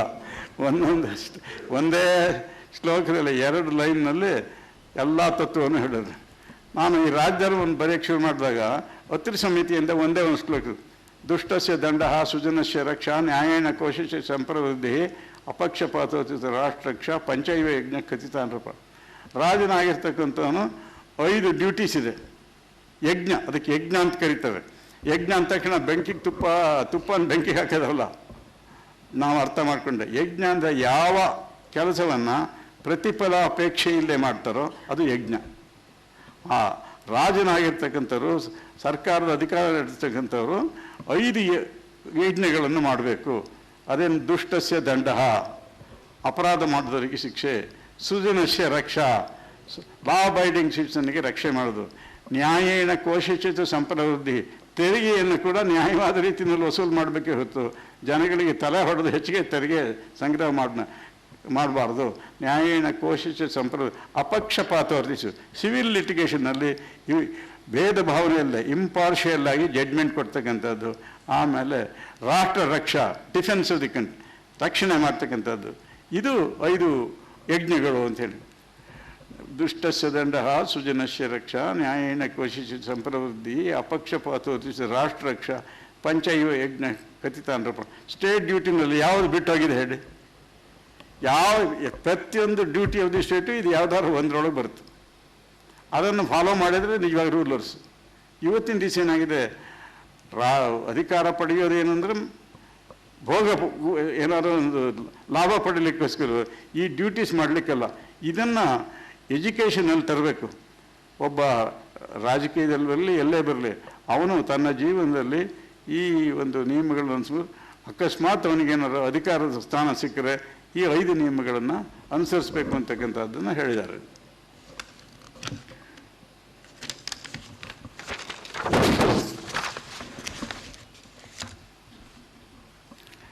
ರಾಜಧರ್ಮಕ್ಕೆ ಕನ್ಸಿಡರ್ ಪ್ಯಾರಮೌಂಟ್ ಧರ್ಮ. ಆದ್ದರಿಂದ ಅದಕ್ಕೋಸ್ಕರ ಈಗಲೂ ಕೂಡ ಕಾನ್ಸ್ಟಿಟ್ಯೂಷನಲ್ ಸುಪ್ರಮೆಸಿ ನಮ್ಮದು ಇವತ್ತಿನ ಸಿಸ್ಟಮ್ ಆಗಿದೆ. ಅಂದರೆ ಹಿಂದೆ king was supreme, today constitution is supreme. Kesavananda Bharati ಕೇಸ್ನಲ್ಲಿ 13 ಜನ ನ್ಯಾಯಾಧೀಶರು ಈ ನಮ್ಮ ಸಂವಿಧಾನದ ಅರ್ಥ ಏನು ಅಂತಕ್ಕಂಥ ತೀರ್ಮಾನ ಕೊಟ್ಟರು 1973ರಲ್ಲಿ. ಅದರಲ್ಲಿ ಸರಿಯಾದ the supremacy of constitution is the principle which we adopted under the constitution. ಅಂದರೆ ಹಿಂದೆ ಏನು ಧರ್ಮ ತಸ್ಮಾತ್ ಧರ್ಮಂ ಪರಂ ನಾಸ್ತಿ ಅಂತ, ಈಗ ರಾಜ್ಯಾಂಗಂ ಪರಂ ನಾಸ್ತಿ ಅಂತ, ನಮ್ಮ ಸಂವಿಧಾನವೇ ಶ್ರೇಷ್ಠವಾದ್ದು ಅಂತಕ್ಕಂಥದ್ದು. ಇದನ್ನೆಲ್ಲ ಈ ರಾಜಧರ್ಮವನ್ನು ಎಲ್ಲೆಲ್ಲಿದೆ ಅಂತ ನಾನು ಇದುಕೊಟ್ಟೆ. ಮಹಾಭಾರತದಲ್ಲಿದೆ, ಶಾಂತಿಪುರದಲ್ಲಿ, ಮನುಸ್ಮೃತಿನಲ್ಲಿದೆ, ಕಾಮಂದಕ ನೀತಿಸಾರದಲ್ಲಿ, ಮಾನಸೋಲ್ಲಾಸದಲ್ಲಿದೆ, ಯುಕ್ತಿಕಲ್ಪತರು, ಬೇಕಾದಷ್ಟು ಗ್ರಂಥಗಳು ಈ ಏರಿಯಾದಲ್ಲೂ ಕೂಡ ಕೆಲವರು ಒಳ್ಳೊಳ್ಳೆ ರಾಜಧರ್ಮದ ಪುಸ್ತಕವನ್ನು ಬರೆದಿದ್ದಾರೆ. ಅದರೊಳಗೆಲ್ಲ ನಿಮ್ಮಿದೆ. ಅದಕ್ಕೋಸ್ಕರ ಒಂದು ದೇಶದ ಪರಿಸ್ಥಿತಿ ಒಳ್ಳೆಯ ಸುಸ್ಥಿತಿಯೋ ದುಸ್ಥಿತಿಯೋ ಅದಕ್ಕೆ ಕಾರಣ ಯಾರು ನೋಡಿ. ಅದಕ್ಕೆ ಮಹಾಭಾರತದ ಆನ್ಸರ್ ಇದೆ. ಕಾಲೋವಾ ಕಾರಣಂ ರಾಜ್ಞೋ ರಾಜಾವಾ ಕಾಲಕಾರಣಂ ಇತಿತೆ ಸಂಶಯಮಾಭೂತ್ ರಾಜಾ ಕಾಲಸ್ಯ ಕಾರಣಂ. ಇವತ್ತಿನ ದಿವಸ ಕರಪ್ಷನ್ನು, ಭ್ರಷ್ಟಾಚಾರ ಇದೆಲ್ಲ ಜಾಸ್ತಿ ಆಗಿದೆ. ಯಾರ ಕಾರಣ? ರಾಜಾ ಕಾಲಸ್ಯ, ರೂಲರ್ಸ್. ಆದರೆ ಇನ್ನೊಂದು ಅದಕ್ಕೊಂದು ಅಡಿಷನ್ ಇದೆ, ಇದು ಪ್ರಜಾಪ್ರಭುತ್ವದಿಂದ ಪ್ರಜಾ ಕಾಲಸ್ಯ ಕಾರಣ. ಅಂದರೆ ಪ್ರಜೆಗಳು ನೀವು ಕರಪ್ಟ್ ಪೀಪಲ್ನ ಎಲೆಕ್ಟ್ ಮಾಡಿದರೆ ಅನುಭವಿಸಿ. ಆದ್ದರಿಂದ ಪ್ರಜೆಗಳು ವೋಟ್ ಮಾಡಬೇಕಾದ್ರೆ ಏನು ಧರ್ಮವನ್ನು ಅನುಸರಿಸಬೇಕು ಅಂತಕ್ಕಂಥ ತತ್ವ ಇಲ್ಲಿ ಕಾಣುತ್ತೆ. ನೀವು ಒಳ್ಳೆಯ ಜನರನ್ನು, ಒಳ್ಳೆಯ ರೂಲರ್ಸ್ನ ಎಲೆಕ್ಟ್ ಮಾಡಿದರೆ ಅದು ಚೆನ್ನಾಗಿರುತ್ತೆ. ಆದ್ದರಿಂದ ಆಮೇಲೆ ರಾಜಧರ್ಮಕ್ಕೆ ಸುಪ್ರಿಮೆಸಿ ಆಫ್ ಕಾನ್ಸ್ಟಿಟ್ಯೂಷನ್ ಅಂತ 73ರಲ್ಲಿ 13 ಜನ ನ್ಯಾಯಾಧೀಶರನ್ನ ಇದು ನೋಡಿ ಮಹಾಭಾರತ ಶಾಂತಿ ಪರ್ವದಲ್ಲಿ ಹೇಳ್ತಾರೆ. ಸರ್ವೇ ಧರ್ಮ ಸೋಪಧರ್ಮತ್ರಯಾಣಂ ರಾಜ್ಞೋ ಧರ್ಮಾದಿತ್ಯ ವೇದ ಶೃಣೋಮಿ ಏವಂ ಧರ್ಮಂ ರಾಜಧರ್ಮೇಶು ಸರ್ವಾವಸ್ಥಾಂ ಸಂಪ್ರದಿನಿ. All dharmas, that is all responsibilities are merged in rajadharma. That is the highest authority. And ರಾಜಧರ್ಮದಲ್ಲಿ ಆ್ಯಸ್ ಎ ಸೆಡ್ ಧರ್ಮವೇ ಸುಪ್ರೀಂ ಹೊರತನು, ನಾಟ್ ದಿ ರೂಲರ್. ಆಮೇಲೆ ಯಾಕೆಂದರೆ ಪೊಲಿಟಿಕಲ್ ಥಾಟ್ಗೆ ಧರ್ಮಕ್ಕೂ ಏನು ಸಂಬಂಧ ಇದೆ ಅನ್ನೋದ್ರಿಂದ ಇನ್ನೊಂದು ಮುಖ್ಯವಾಗಿ ಎಜುಕೇಷನ್ ಆ್ಯಂಡ್ ಟ್ರೈನಿಂಗ್. ಪ್ರತಿಯೊಬ್ಬ ರಾಜನಾಗ್ತಕ್ಕಂಥ ರಾಜಕುಮಾರನಿಗೆ ಎಜುಕೇಷನ್ ಕೊಡಬೇಕು. ಈಗ 18 ವರ್ಷ ಆದರೂ ಸಾಕು ರೂಲ್ ಮಾಡೋಕ್ಕೆ. He can get elected. ಅಲ್ಲ ಆಗಲ್ಲ. ಅವನು ರಾಜನ ಮಗ ರಾಜ ಆಗ್ಬೋದು, ಅದು but he had to be educated. Kautilya ಅರ್ಥಶಾಸ್ತ್ರದಲ್ಲಿ ಏನೇನು ಟ್ರೈನಿಂಗ್ ಕೊಡಬೇಕು, ಯಾವ್ಯಾವ ವರ್ಷದಲ್ಲಿ ಕೊಡಬೇಕು, ಎಲ್ಲ ಡೀಟೇಲ್ ಇದೆ. ಅಂದರೆ by the time he occupies the position of king, he will be able to understand what is the content of rulers and ಏನೇನು ಮಾಡಬೇಕು ಅಂತ ಎಲ್ಲ ಗೊತ್ತಾಗಿರುತ್ತೆ. ಆಮೇಲೆ ಈಗ ನೋಡಿ, ಓಟ್ ಟೇಕಿಂಗ್ ಇದೆಯಲ್ಲ, ಪಾರ್ಲಿಮೆಂಟಿಗಾಗಲಿ, ಅಸೆಂಬ್ಲಿಗಾಗಲಿ ಅಥವಾ ಗವರ್ನರ್ ಅಪಾಯಿಂಟ್ ಆಗಲಿ ಮಾಡಿದ ತಕ್ಷಣ first he has to take oath. Until he takes oath, he is not recognized as the parliament member or governor. ಈ ತತ್ವವನ್ನು 1000 ವರ್ಷದ ಹಿಂದೆ ಮಹಾಭಾರತದಲ್ಲಿದೆ ನೋಡಿ. ಪ್ರತಿಜ್ಞಾಂ ಚಾದಿರೋ ಸ್ವ ಮನಸ ಕರ್ಮಣಾಗ ಪಾಲಯಿಷ್ಯಾಮ್ ಇಮಂ ಭೂಮಂ ಬ್ರಹ್ಮ ಇತ್ಯೇವ ಚಾಸಕೃತ್. ಈ ಪ್ರತಿಜ್ಞೆ ತಗೊಳ್ತಾನೆ, ಬ್ರಹ್ಮ ಯಾವ ರೀತಿ ಇಡೀ ಜಗತ್ತನ್ನು ರಕ್ಷಣೆ ಮಾಡ್ತಾನೋ ಅದೇ ರೀತಿಯಲ್ಲಿ ನಾನು ಯಾವುದೇ ಭೇದ ಭಾವನೆ ಇಲ್ಲದೆ ರಕ್ಷಣೆ ಮಾಡ್ತೀನಿ ಅಂತಕ್ಕಂಥ ಪ್ರಮಾಣವನ್ನು ತಗೋಬೋದು. ಇವತ್ತಿನ ಕೂಡ 3rd schedule of the constitution ಪ್ರಕಾರ ಓದ್ ತಗೊಂಡ್ಮೇಲೆ ಹಿ ವಿಲ್ ಎಂಟರ್ ಆಫೀಸ್. ಇಲ್ಲದೆ ಓದ್ ತಗೊಳ್ದೆ ಅಸೆಂಬ್ಲಿಲಿ ಹೋಗಿ ಕೂತ್ರೆ 500 ರೂಪಾಯಿ ಜುಲ್ಮಾನೆ ಹಾಕ್ಬೇಕಂತೀವಿ. ಅದಾಗಿತ್ತು ಕೇರಳದಲ್ಲಿ. ಒಬ್ಬ ಓದ್ ತಗೊಳ್ದೆ ಹೋಗಿ ಕೇರಳ ಅಸೆಂಬ್ಲಿಲಿ ಕೂತಿದ್ದಕ್ಕೆ ಅವನಿಗೆ ಪರ್ ಡೇ 500 ರೂಪೀಸ್ ಜುಲ್ಮಾನೆ ಹಾಕಿದ್ರು. ಅಂದರೆ ಅದಕ್ಕೆ ಎಷ್ಟು ಮಹತ್ವ ಇದೆ ಅಂತ ಗೊತ್ತಾಗುತ್ತೆ ನಿಮಗೆ. ಅದಕ್ಕೆ ಕಾರೋನೇಷನ್ನು ಅಂತ, ಅದು ಕೂಡ ಇವತ್ತಿನ ದಿವಸ ಬಹಳ ಹಿಂದೆ ಎಸ್ಟಾಬ್ಲಿಷ್ ಮಾಡಿದ್ದು ಮಹಾಭಾರತ ಕಾಲದಲ್ಲಿ, ರಾಮಾಯಣ ಕಾಲದಲ್ಲಿ. ಅದನ್ನೇ ನಾನು ಆಗಲೇ ಹೇಳಿದ್ನಲ್ಲ, ಈ 5 ಫಂಡಮೆಂಟಲ್ ಡ್ಯೂಟೀಸ್ ಆಫ್ ಸ್ಟೇಟ್, ಅದಾಗಲೇ ಹೇಳಿದ. ದೃಷ್ಟಸ್ಯ ದಂಡ, ಸುಜನಸ್ಯ ಪೂಜಾ, ನ್ಯಾಯೇನ ಕೋಶಸ್ಯ ಸಂಪ್ರವೃದ್ಧಿ, ಅಪಕ್ಷಪಾತೋರ್ಜಿತ ರಾಷ್ಟ್ರ ರಕ್ಷಾ, ಪಂಚೈವ್ಯಜ್ಞ. ಇದು ಅತ್ರಿ ಸಂಹಿತೆಯಲ್ಲಿದೆ. ರಾಜಧರ್ಮದ ನನ್ನ ಪುಸ್ತಕದಲ್ಲಿ ಫಸ್ಟ್ ರಾಜಧರ್ಮ ಪುಸ್ತಕ ನಾನು ಬರೆದಿರೋ ಹಾಗೆ ಆ ಸಂಬಂಧಪಟ್ಟಂಥ 2 ಸಾಲಿನ ಒಂದು ಸಂಸ್ಕೃತ ಶ್ಲೋಕ ಟಾಪಲ್ಲಿ, ಆಮೇಲೆ 5-6 ಪೇಜ್ ಎಕ್ಸ್ಪ್ಲನೇಷನ್ ಅದು ಬರೆದಿನಿ. ಆಮೇಲೆ ಕೌಟಿಲ್ಯನ ಅರ್ಥಶಾಸ್ತ್ರ ಅದು ಬರೆದಿದ್ದು 300 BC. ಅಲ್ಲಿ 2 ಲೈನ್ ಬರೀತಾನೆ ನೋಡಿ. ಅವು 2 ಲೈನಲ್ಲಿ 10% ಫಾಲೋ ಮಾಡಿದ್ರೆ ಸಾಕು. ಪ್ರಜಾ ಸುಖೇಶಕಂ ರಾಜ್ಞ ಪ್ರಜಾನಾಂಚ ಹಿತೇತಂ ನಾತ್ಮಪ್ರಿಯಂ ಹಿತಂ ರಾಜ್ಞ ಪ್ರಜಾನಾಂತ ಪ್ರಿಯಂ ಹಿತಂ. ಪ್ರಜೆಗಳ ಸುಖವೇ ರಾಜನ ಸುಖ, ಪ್ರಜೆಗಳ ಹಿತವೇ ರಾಜನ ಸುಖ. ಗೊತ್ತಾಯ್ತಲ್ಲ. ಯಾವ ತನ್ನ ಮನಸ್ಸು ಬಂದಂತೆ ಅಕಾರ್ಡಿಂಗ್ ವಿಮ್ಸ್ ಆ್ಯಂಡ್ ಫ್ಯಾನ್ಸೀಸ್ ಅಂತ ಜಡ್ಜ್ ಬರೀ ಅದು ಮಾಡಲೇ ಕೂಡದು, ಪ್ರಜೆಗಳ ಹಿತಕ್ಕೋಸ್ಕರ ಮಾಡಬೇಕು ಅಂತ. ಇನ್ನೇನು ಬೇಕು ತತ್ವ ನಮಗೆ? This is how to rule a country. This 2 shloka ಸಾಕು. ನಾನು ಪಾರ್ಲಿಮೆಂಟ್ ಮೆಂಬರ್ ಆಗಿದ್ದಾಗ ಕಾಮನ್ವೆಲ್ತ್ ಕಂಟ್ರೀಸಿಂದ ಒಂದು 45 ಜನ ಪಾರ್ಲಿಮೆಂಟ್ ಮೆಂಬರ್ಸ್ ಬಂದಿದ್ದರು. ಅವರಿಗೆ ನಮ್ಮ ದೇಶದ ತತ್ವವನ್ನು ತಿಳಿಸಿ ಅಂಥೇಳಿ ಆಥರೈಸ್ ಮಾಡಿ, ಸ್ಪೀಕರ್ ಆಥರೈಸ್ ಮಾಡಬೇಕು. ಅದೃಷ್ಟವಶಾತ್ ನನಗೆ ಆಥರೈಸ್ ಮಾಡಿದರು. ನಾನು red democracy is much stronger in this country. ಅದೇ ನೋಡಿ, ದೇಶ ನಮ್ಮದು ಎಡಭಾಗದಲ್ಲಿ ಬಲಭಾಗದಲ್ಲಿ ಡೆಮಾಕ್ರಸಿ ಇಲ್ಲ, ಇಲ್ಲಿ ಮಾತ್ರ ಇದೆ. ಯಾಕೆ ಅಂತಂದರೆ it is very deep rooted here. ಈ ನಮ್ಮ ಮೈಸೂರು ಮಹಾರಾಜ ತಗೊಳ್ಳಿಲ್ಲ, 500 ವರ್ಷ ರಾಜ್ಯಭಾರ ಮಾಡಿದ್ದಾರೆ. ಒಬ್ಬ ರಾಜನ ದರ್ಭಿಷ್ಠನಾಗಿರಲಿಲ್ಲ. ಕೃಷ್ಣರಾಜೇಂದ್ರ ಒಡೆಯರು, ಚಾಮರಾಜ ಒಡೆಯರು ಎಲ್ಲರೂ ಕೂಡ ಪ್ರಜೆಗಳ ಒಂದು ಸೇವೆನೇ ಅವನ್ನ ಗುರಿ ಮಾಡಿಕೊಂಡಿದ್ರು. ಅದು ಕೂಡ ಇದೆ. ಆಮೇಲೆ ತ್ರಿವರ್ಗ ಡಾಕ್ಟ್ರಿನ್ ಅನ್ನೋದು, ಆ ತ್ರಿವರ್ಗ ಅನ್ನೋ ಪದನ ಯಾರಿಗಾರ ಕೇಳಿ ಏನದು, ಯಾವ ಅಂಗಡಿಯಲ್ಲಿ ಸಿಗುತ್ತೆ ಅಂತ ಕೇಳ್ತಾರೆ. ನಮಗೆ most educated person do not know what is that trivarga. ಅದನ್ನು ನಾನು ಸ್ಟಡಿ ಮಾಡಿದ ಮೇಲೆ ಅದ್ರ ಮೇಲೆ ತ್ರಿವರ್ಗದ ಮೇಲೆ ಒಂದು ಪುಸ್ತಕ ಬರೆದಿನಿ. ಜಸ್ಟಿಸ್ ಕೃಷ್ಣ ಇರೇ ಕಳಿಸಿ ಬ್ಯೂಟಿಫುಲ್ ಫಾರ್ವರ್ಡ್ ಬರೆದು ಕಳಿಸಿದ್ದಾರೆ. ಅದ್ರ ಮೇಲೆ ಏನಂದರೆ, ಧರ್ಮಾರ್ಥ ಉಚ್ಯತೆ ಶ್ರೇಯ ಕಾಮಾರ್ಥವು ಧರ್ಮ ಏವಚ ಅರ್ಥ ಏವ ಶ್ರೇಯ ತ್ರಿವರ್ಗ ಇತಿ ಸೃಷ್ಟಿಗೆ. ಏನಂದರೆ, ಪರಿತ್ಯಜೇದ ಅರ್ಥ ಕಾಮವಯೋ ಸ್ಯಾತಾಂ ಧರ್ಮವರ್ಜಿತು. ಇಷ್ಟೇ. Reject wealth, money or desire which is contrary to dharma. It is trivarga, it is in Manusmriti. ನಮ್ಮಲ್ಲೇ ಧರ್ಮಾರ್ಥ ಕಾಮ ಮೋಕ್ಷ ಚತುರ್ವಿಧ ಫಲಪುರುಷಾರ್ಥ ಸಿದ್ಧಾರ್ಥಂ ಅಂತ ಹೇಳ್ತಕ್ಕಂಥ ಅಭ್ಯಾಸ ಇದೆ. ಒಂದು ಸತ್ಯನಾರಾಯಣ ವ್ರತ ಮಾಡಲಿ, ಏನೇ ಪೂಜೆ ಮಾಡಲಿ, ಧರ್ಮಾರ್ಥ ಕಾಮ ಮೋಕ್ಷ ಚತುರ್ವಿಧ ಫಲಪುರುಷಾರ್ಥ. ಮೋಕ್ಷ ಅಂದ್ರೇನು? ಅದು 4ನೇದು. ಸೊ ಮನುಸ್ಮೃತಿ, ಅದಕ್ಕೆ ಹೈಯೆಸ್ಟ್ ಥಿಂಕಿಂಗ್ ಈಸ್ ಮನುಸ್ಮೃತಿ. ಅವನು ಹೇಳ್ತಾನೆ, ಮೋಕ್ಷ ಸಿಕ್ತು ಅಂತ ಯಾರಿಗೆ ಗೊತ್ತಾಗುತ್ತಾ? Does anybody? ಎಷ್ಟೇ ಪುಣ್ಯಾತ್ಮ ಆಗಿದೆ, ಅದಕ್ಕೆ ಮೋಕ್ಷ ಸಿಕ್ತು ಅಂತ ಗೊತ್ತಾಗುತ್ತಾ? ಇಲ್ಲ. ಬರೀ ನಮ್ಮ ಕಲ್ಪನೆ, ಅವ್ರು ಪುಣ್ಯಾತ್ಮ ಸ್ವರ್ಗಕ್ಕೆ ಹೋಗಿರ್ಬೋದು ನಾವು ಅಂದ್ಕೊಳ್ಳೋದು, ಅವನಿಗೆ ಗೊತ್ತಿರೋದು. ಅದಕ್ಕೋಸ್ಕರ ಮನೇನು ಮಾಡ್ದ, ಆ ಮೋಕ್ಷನ ಪೆಟ್ಟಿಗೆಲ್ಲಿ ಕಟ್ಟಿಟ್ಬಿಡಿ, ನಿಮ್ಗೆ ಬರೋಂಗಿದ್ರೆ ಗ್ಯಾರಂಟಿ ಸಿಗುತ್ತೆ. ಆದರೆ ನಿಮ್ಮ ಜೀವನದಲ್ಲಿ ಅರ್ಥಕಾಮಗಳನ್ನು ಧರ್ಮಕ್ಕೆ ಅನುಗುಣವಾಗಿ ಅನುಸರಿಸಿ, ವಿರೋಧವಾಗಿ ಅನುಸರಿಸ್ಬೇಕು. ಇದಕ್ಕಿಂತ ಒಂದು ದೊಡ್ಡ ತತ್ವ ಬೇಕಾಗಿಲ್ಲ. ಯಾವ ಜಾತಿ ಮತ ಏನೂ ಬೇಕಾಗಿಲ್ಲ. ಪರಿತ್ಯಜೇದ ಅರ್ಥಕಾಮವ್ಯೋ ಸ್ಯಾತಾಂ ಧರ್ಮವರ್ಜಿತು ಅಂತ ಮನುಸ್ಮೃತಿ ಬರೆದಿರೋದು. ಅದನ್ನು ಗೊತ್ತಾದ ಮೇಲೆ ನಾನು ಈ ಪುಸ್ತಕ ಬರೆದ ಮೇಲೆ ಈ ತ್ರಿವರ್ಗಕ್ಕೆ ವಿಶೇಷ ಸ್ಥಾನ ಇದೆ ಅಂದ್ಬಿಟ್ಟು ಬರೆದು ಕಳಿಸಿದೆ.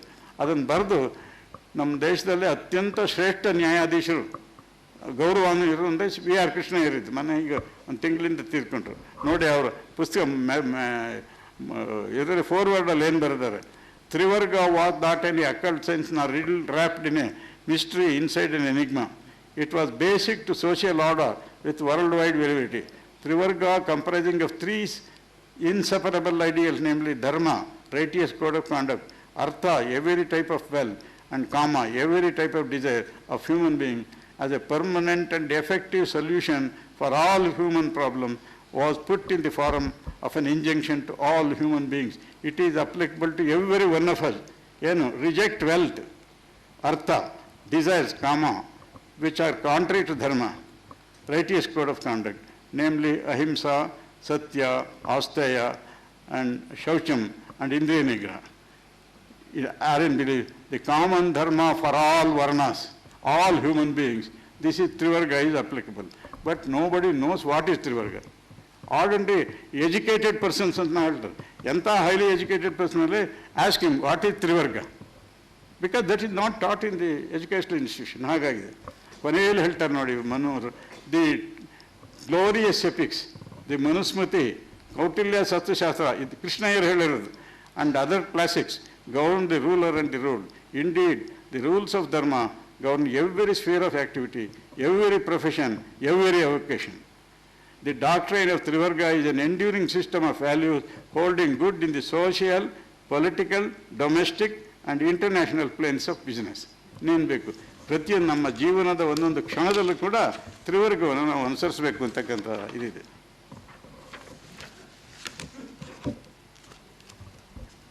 ಆಮೇಲೆ ರಾಜರಾಗಿ ಆರ್ಟಿಕಲ್ 14, 15 ಎಲ್ಲ ನಮ್ಮ ಕಾನ್ಸ್ಟಿಟ್ಯೂಷನಲ್ಲಿ ಮಾಡಿದೆ. ಯಾವ ರೀತಿ ನಮ್ಮ ಸೆಕ್ಯುಲರ್ಸ್ ಮಾತಾಡ್ತಾರಲ್ಲ, ಸೆಕ್ಯುಲರಿಸಮ್ ಅನ್ನೋದು ನಮ್ಮ ಧರ್ಮಕ್ಕಿಂತ ಮೇಲಿನ ಸೆಕ್ಯುಲರಿಸಮ್ ಇರೋಕ್ಕೆ ಸಾಧ್ಯನೇ ಇಲ್ಲ. ರಾಜಧರ್ಮ ಅಂದರೆ ಕಾನ್ಸ್ಟಿಟ್ಯೂಷನ್ ಅಲ್ಲ, ಏನ್ಷಂಟ್ ಇಂಡಿಯನ್. ಯಥಾ ಸರ್ವಾಣಿ ಭೂತಾನಿ ಧರಾ ಧಾರೈತೆ ಸಮಂ ತಥಾ ಸರ್ವಾಣಿ ಭೂತಾನಿ ಬಿಭ್ರತ ಪಾರ್ಥಿವಂ. ಯಾವ ರೀತಿ ಭೂಮಿ ತಾಯಿ ಎಲ್ರಿಗೂ ಒಂದೇ ರೀತಿಯಾದಂಥ ಸಪೋರ್ಟ್ ಕೊಡ್ತಾಳೆ. ಅಗ್ರಿಕಲ್ಚರಿಸ್ಟ್ ಯಾವ ಜಾತಿ ಅಂತ ಭೂಮಿ ನೋಡೋಲ್ಲ, ಅಥವಾ ಮನೆ ಕಟ್ಟೋನು ಯಾವ ಜಾತಿ ಅಂತ ನೋಡೋಲ್ಲ, ಎಲ್ಲರನ್ನು ಒಂದೇ ರೀತಿ ನೋಡ್ಕೊಳ್ತಕ್ಕಂಥ ಆ ರೀತಿ ರಾಜ್ಯ ವ್ಯವಸ್ಥೆ ಅಂದರೆ ರಾಜನಾಗಿರ್ತಕ್ಕಂಥ ಎಲ್ಲರನ್ನು ಒಂದೇ ರೀತಿ ನೋಡ್ಕೊಳ್ಬೇಕು ಅಂತ. ಪಾಷಂಡ ನೈಕಮ ಶ್ರೇಣಿ ಪುಂಗವೃತ ಗಣಾದಿಸು ಸಂರಕ್ಷಿತ್ ಸಮಯಂ ರಾಜ ಅಂತ. ವೇದವನ್ನು ನಂಬುವವರಿಗೆ ಎಷ್ಟು ರಕ್ಷಣೆ ಕೊಡ್ತೀರೋ ವೇದವನ್ನು ನಂಬದೇ ಇರೋರಿಗೂ ಅಷ್ಟೇ ರಕ್ಷಣೆ ಕೊಡಬೇಕು ಅಂತ ನಮ್ಮ ರಾಜಧರ್ಮದಲ್ಲಿದೆ. Can you get any secularism more than that? But those who believe in dharma are dubbed as anti secular. ನಮ್ಮ ದೇಶದ ವಿಚಿತ್ರ ಅಂದರೆ ಆ ರೀತಿಯಲ್ಲಿ dharma is secularism par excellence. Just as rule of law and arbitrariness is required to be sworn in ಜ್ಯೂರಿಸ್ಪ್ರುಡೆನ್ಸ್ನಲ್ಲಿ rule of law and arbitrariness are sworn enemies. ಹಾಗೆ ನಮ್ಮಲ್ಲಿ ಧರ್ಮ ಅಧರ್ಮ ಈ ಸೋರ್ನ್ ಎನ್ಮಿ ಆಫ್ ಧರ್ಮ. ಆದ್ದರಿಂದ ಧರ್ಮವನ್ನು ಅನುಸರಿಸಿ ಅಂತಕ್ಕಂಥದ್ದು ಬಂದಿದೆ. Council of ministers mandatory. ನೋಡಿ, ನಮ್ಮ ಕಾನ್ಸ್ಟಿಟ್ಯೂಷನಲ್ಲಿ ಇರತಕ್ಕಂಥ ಮೂಲಭೂತವಾದ ಅಂಶಗಳೇನಿದೆ ಅದ್ರ ಬಗ್ಗೆ ಎಲ್ಲ ಹೇಳಿದೆ. ಸಹಾಯ ಸಾಧ್ಯಂ ರಾಜತ್ವಂ ಚಕ್ರಮೇಕಂ ನವರ್ತತೆ ಕುರ್ವೀತ ಸಚಿವಾಂ ತಸ್ಮ ತೇಷಾಂಚ ಸುಡಿಯನ್ಮತಂ. ರಾಜನಿಗೆ ಇದು ರಾಜಧರ್ಮ ಏನಂದರೆ have a council of ministers, take their advice and then rule. Without that you can't rule the country properly. ಆದ್ದರಿಂದ ಈ ಕೌನ್ಸಿಲ್ ಆಫ್ ಮಿನಿಸ್ಟರ್ ಈಗ ನೋಡಿ, ಆರ್ಟಿಕಲ್ 73, 164 ಕಾನ್ಸ್ಟಿಟ್ಯೂಷನ್ ತೆಗೆದು ನೋಡಿ, ಅದೇ ಇದೆ. ಕಾನ್ಸ್ಟಿಟ್ಯೂಷನ್ ಥರ್ಡ್ ಶೆಡ್ಯೂಲ್ ನೋಡಿ, ಪ್ರಮಾಣ ತಗೊಳ್ಳೋದಿದೆ. ಈ ರೀತಿ ಕೌನ್ಸಿಲ್ ಆಫ್ ಮಿನಿಸ್ಟರ್ಸು ಬೇಕು ಅಂತಕ್ಕಂಥ ವಿಷಯವನ್ನಿದೆ.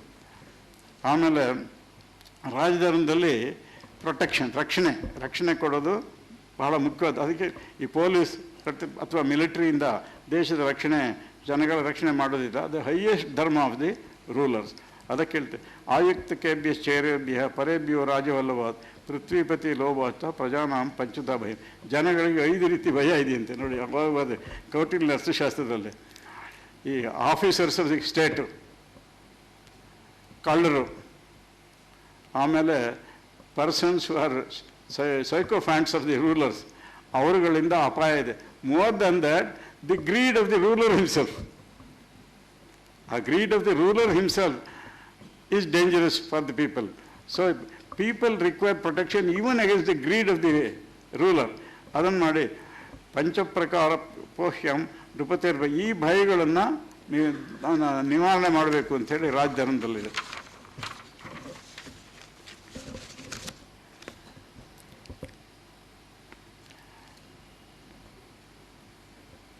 ಚೌರಹುತಂಪ್ರೆ ಕಳ್ಳತನ ಮಾಡೋದ್ರ ವಿರುದ್ಧ ರಕ್ಷಣೆ ಕೊಡಬೇಕು.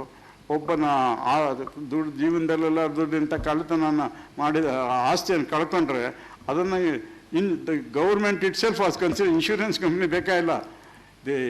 ರಾಜನಿಗೆ ಪೊಲೀಸಿಗೆ ಕಂಪ್ಲೇಂಟ್ ಕೊಟ್ಟರೆ ಆ ಸಾಮಾನನ್ನು ಹುಡುಕಿ ಕೊಡಬೇಕು, ಇಲ್ಲೇ ಹೋದರೆ ಕಂಪೆನ್ಸೇಷನ್ ಕೊಡಬೇಕು ಅಂತಿದೆ. ನಿಮ್ಮದು so called present insurance was part of our rajadharma. ಧರ್ಮಾಯ ರಾಜ ಭವತಿ ನಕಾಮ ಕಾರಣ ಆಯಿತು ನೋಡಿ. ಇದು ಒಂದು ಲೈನ್ ಸಾಕು ನಮ್ಮ ರೂಲರ್ಸಿಗೆ. The proper function of the king is the administration of the state in according dharma and not to enjoy luxuries of life. ಮಜಾ ಮಾಡಲಿಕ್ಕೆಲ್ಲ ಮಿನಿಸ್ಟರ್ ಆಗೋದು, ದೇಶ ಮಾಡಬೇಕು ಅಂತಕ್ಕಂಥ ತತ್ವ ಇದರಲ್ಲಿದೆ. ಆದ್ದರಿಂದ ಸ್ಟೇಟ್ ಆ್ಯಂಡ್ ಸೆಂಟ್ರಲ್ ಗೌರ್ಮೆಂಟ್ಸ್ ಕೂಡ their duty is to rule according to law and not to enjoy luxury. Minister ಆದ ತಕ್ಷಣ ನಾನಾ ಥರ ಪ್ರಿವಿಲೇಜ್ಗಳು ಸಿಗುತ್ತೆ. ಆ ಪ್ರಿವಿಲೇಜ್ಗಳು ಅನುಭವಿಸೋಕ್ಕಲ್ಲ, ಅದರ ಆ ಸ್ಥಾನದಿಂದ ಜನಗಳಿಗೆ ಸೇವೆ ಮಾಡಿ ಅಂತಕ್ಕಂಥ ತತ್ವ ಇದೆ. ಮಹಾತ್ಮ ಗಾಂಧಿಯವರು ಅದೇ ಹೇಳಿದರು, ರಾಮರಾಜ್ಯ ಅಂತ ಹೇಳಿದರು. ಅದೇನು ರಾಮರಾಜ್ಯ ಅಂದರೆ, Gandhiji's ideal of an ideal of polity was Ram Rajya. ಇದು ಯಾರು ಬರೆದಿದ್ರು? ಸಿ ಸುಬ್ರಹ್ಮಣ್ಯಂ, ಭಾರತ ರತ್ನ ಸಿ ಸುಬ್ರಹ್ಮಣ್ಯಮು ತಮ್ಮ ಪುಸ್ತಕದಲ್ಲಿ ಬರೆದಿದ್ದಾರೆ. It stood for a society wherein high ethical and standard of life is characterized by the pursuit of Purushartha, Dharma, Artha, Kama, Moksha. It is the prevalence of Dharma which characterizes an ideal society. Such a society is possible only if the governance of the country is based on clear, efficient, transparent administration. In the past, The king was not only a symbol, but was the ruler and administration, and king had to observe dharma of the ruler, functioning in a selfless manner. That is selfless ಅನ್ನೋದು ಬಹಳ ಮುಖ್ಯ. For the prosperity, harmony and happiness of his people. This is Gandhiji's concept of Ramarajya. Today we have responsible government run by elected representatives. Last sentence, C. Subramaniam ಏನು ಹೇಳಿದ್ದಾರೆ ನೋಡಿ. If rulers do not observe dharma, it will become Ravana Rajya. We have to make a choice between Ramarajya and Ravana Rajya. So ಧರ್ಮವನ್ನು ಅನುಸರಿಸಿದ್ರೆ ರಾಮರಾಜ್ಯವಾಗುತ್ತೆ, ಧರ್ಮ ಅನುಸರಿಸದಿದ್ರೆ ಹರಾಮ ರಾಜ್ಯ ಆಗುತ್ತೆ ಅಂತ ಒಂದು. ಆಮೇಲೆ ರಾಜ್ಯ ವ್ಯವಸ್ಥೆ ಹೇಗಿರಬೇಕು ಇದ್ರ ಬಗ್ಗೆ ಎಲ್ಲ ಭಾಳ ಚೆನ್ನಾಗಿ ವಿವರಣೆ ಕೊಟ್ಟಿರ್ತಾರೆ, ಡೀಟೇಲ್ಸ್ ಕೊಟ್ಟಿದ್ದಾರೆ. ಅದಕ್ಕೆ ನಾನು ಡೀಟೇಲ್ಸ್ಗೆ ಹೋಗಲ್ಲ. ಒಂದು ಸಣ್ಣ ನಾನು ಜಡ್ಮೆಂಟಲ್ಲಿ ಕೂಡ ಯೂಸ್ ಮಾಡಿದ್ದೆ. ಇದರಲ್ಲಿ ಕಾಶ್ಮೀರದಲ್ಲಿ ನಡೆದಂಥ ಒಂದು ಕತೆ ರಾಜತರಂಗಿಣಿಯಲ್ಲಿ ರೆಕಾರ್ಡ್ ಆಗಿದೆ. ಒಬ್ಬ ಒಂದು ಜಾಗವನ್ನು ಸೈಟನ್ನು ದೇವಸ್ಥಾನ ತ್ರಿಭುವನ ಸ್ವಾಮಿ ಟೆಂಪಲ್ ಕಟ್ಟಕ್ಕೆ ಅಂತ ಸೆಲೆಕ್ಟ್ ಮಾಡಿರಂತೆ ಗೌರ್ಮೆಂಟ್ನವರು. ಅದನ್ನ ಕಟ್ಟಕ್ಕೋಸ್ಕರ ಅಲ್ಲಿ ಫೌಂಡೇಶನ್ ಹಾಕಕ್ಕೆ ಹೋದಾಗ ಆಫೀಸರ್ಸ್ಗೆ ಅಲ್ಲಿ ಒಬ್ಬ ಶೆಡ್ಯೂಲ್ ಇವನು ಯಾರಂದ್ರೆ ಚರ್ಮಕಾರದೊಂದು ಗುಡಿಸ್ಲಿತ್ತಂತೆ. ಆ ಗುಡಿಸ್ಲಿದ್ದಾಗ ಅವನಿಗೆ ಈ ಆಫೀಸರ್ಸ್ ಈ ಬಿಡಿ ಏನಾದ್ರು ಆಗಿದೆ ಒಡೆದಾಕ್ಬಿಡ್ತಿದ್ರು ತಕ್ಷಣ. ಅವನಿಗೆ ಹೇಳಿದ್ರು ನಿಂದು ಗುಡಿಸ್ಲು ಕಿತ್ತಾಕು ಅಂತ. ಅವನು ಹೇಳ್ತಾನೆ ನನಗೆ ಇರೋದು ಇದೇ ಒಂದು ಗುಡಿಸ್ಲು, ಇದೇ ನನಗೆ ಅರಮನೆ, ಅದನ್ನು ಬಿಟ್ಟು ನಾನೆಲ್ಲ ಹೋಗಲಿ, ಆದ್ದರಿಂದ ನನಗೆ ಇದನ್ನು ನಾನು ಬಿಟ್ಟು ಹೋಗ್ಲಿಕ್ಕೆ ಆಗಲ್ಲ ಅಂದ್ರಾಗ ರಾಜನ ಅಧಿಕಾರಿಗಳು ಅದನ್ನು ಗುಡಿಸ್ಲನ್ನು ಹೊಡೆದಾಕಲಿಲ್ಲ. ಅವರು ಹೋಗ್ಬಿಟ್ಟು ರಾಜನಿಗೆ ರಿಪೋರ್ಟ್ ಮಾಡ್ತಾರೆ, ಈ ರೀತಿ ಒಬ್ಬ ಚರ್ಮಕಾರ ಹಠ ಮಾಡ್ತಾ ಇದ್ದಾನೆ ಬಿಲ್ಡಿಂಗ್ ಒಡೆಯಲ್ಲ ಅಂಥೇಳಿ, ಆದ್ದರಿಂದ ನೀವು ರಕ್ಷಣೆ ಕೊಡು ಅಂದಾಗ ಅವನು ಹೇಳ್ತಾನೆ ನೋಡಿ ರಾಜನ ಆರ್ಡ್ರ್, ರಿಟ್ ಅರ್ಜಿ ಹಾಕಲಿಲ್ಲ, ಸ್ಟಾಂಪ್ ಕೊಡಲಿಲ್ಲ, ಲಾಯರ್ ನಿಲ್ಲಲಿಲ್ಲ. ಅವನ ರಾಜನಿಗೆ ಕಂಪ್ಲೇಂಟ್ ಹೋದ ತಕ್ಷಣ ರಿಪೋರ್ಟ್ ಮಾಡಿದರು. ಆವಾಗ ನಿಯಮತಾಂ ವಿನಿರ್ಮಾಣಂ ಯದ್ವನ್ಯತ್ರ ವಿರೀತಾಂ ಪರಭೂಮ್ಯಾಪಹರೇಣ ಸುಕೃತ ಕಳಂಕಯೇತ್ ಏ ದ್ರಷ್ಟಾರ ಸದಸ್ಯಾಂ ತೇ ಧರ್ಮ ವಿಗುಣಕ್ರಿಯ ವಯಮೇವ ವಿದದ್ಮಶ್ಚೇತ್ ಯಾತ ನ್ಯಾಯೇನ ಖುದ್. ರಾಜನ order stop the construction, don't proceed. How we will do injustice to a person by removing his shed. ಇದರಿಂದ ಯಾವ ದೇವರಿಗೂ ಪ್ರೀತಿ ಆಗೋದಿಲ್ಲ, ಇದನ್ನು ಮಾಡಬೇಡ ಹಾಗೆ ಅಂತ ಹೇಳ್ಬಿಟ್ಟು ನಿಲ್ಲಿಸ್ತಾನೆ. ಅದಾದಮೇಲೆ ನೋಡಿ ಆ ಚರ್ಮಕಾರನಿಗೆ ಸುದ್ದಿ ಬರುತ್ತೆ, ನೀವು ರಾಜ ಆರ್ಡರ್ ಮಾಡಿಬಿಟ್ಟು ನಿನ್ನ ಗುಡಿಸ್ಲನ್ನು ಡಿಮಾಲಿಷ್ ಮಾಡೋ ಹಾಗಿಲ್ಲ ಅಂಥೇಳಿ. ಹಾಗೇನ್ಮೇಲೆ ಅವನು ರಾಜನ ಹತ್ರ ಹೋಗ್ತಾನೆ, ರಾಜನ ಅರಮನೆ ಮುಂದೆ ಹೋಗಿ ಕಾಯ್ತಾ ಇರ್ತಾನೆ.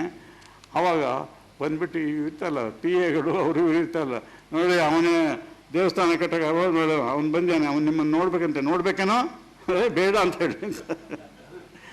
ಆವಾಗ ಅಷ್ಟು ನಿಕೃಷ್ಟವಾಗಿ ನೀವು ಯಾಕೆ ಮಾತಾಡ್ತೀರ, ಅವನು ನನ್ನ ಪ್ರಜೆ, ಕಳಿಸಿ ಅವನ್ನ ಒಳಗೆ ಹಾಕ್ತಾರೆ. ಅವ್ನು ಬಂದು ಕಣ್ಣಲ್ಲಿ ನೀರಾಗ್ತಾ ಅವನು ನೋಡಿ ರಾಜತರಂಗಿಳಿ ರಾಜಧರ್ಮಾನುರೋಧೇನ ಪರವತ್ತಾತ ವಚಿತ ಸ್ವಸ್ತಿತುಭ್ಯಾಂ ಚಿರಂಸ್ಥೇಯ ಧರ್ಮಯ ವೃತ್ತಾಂತ ಪದ್ಧತಿ ದರ್ಶಯನ್ ಈದೃಶಿತ ಶ್ರದ್ಧೆಯ ಜನ್ಮಚಾರಣಂ.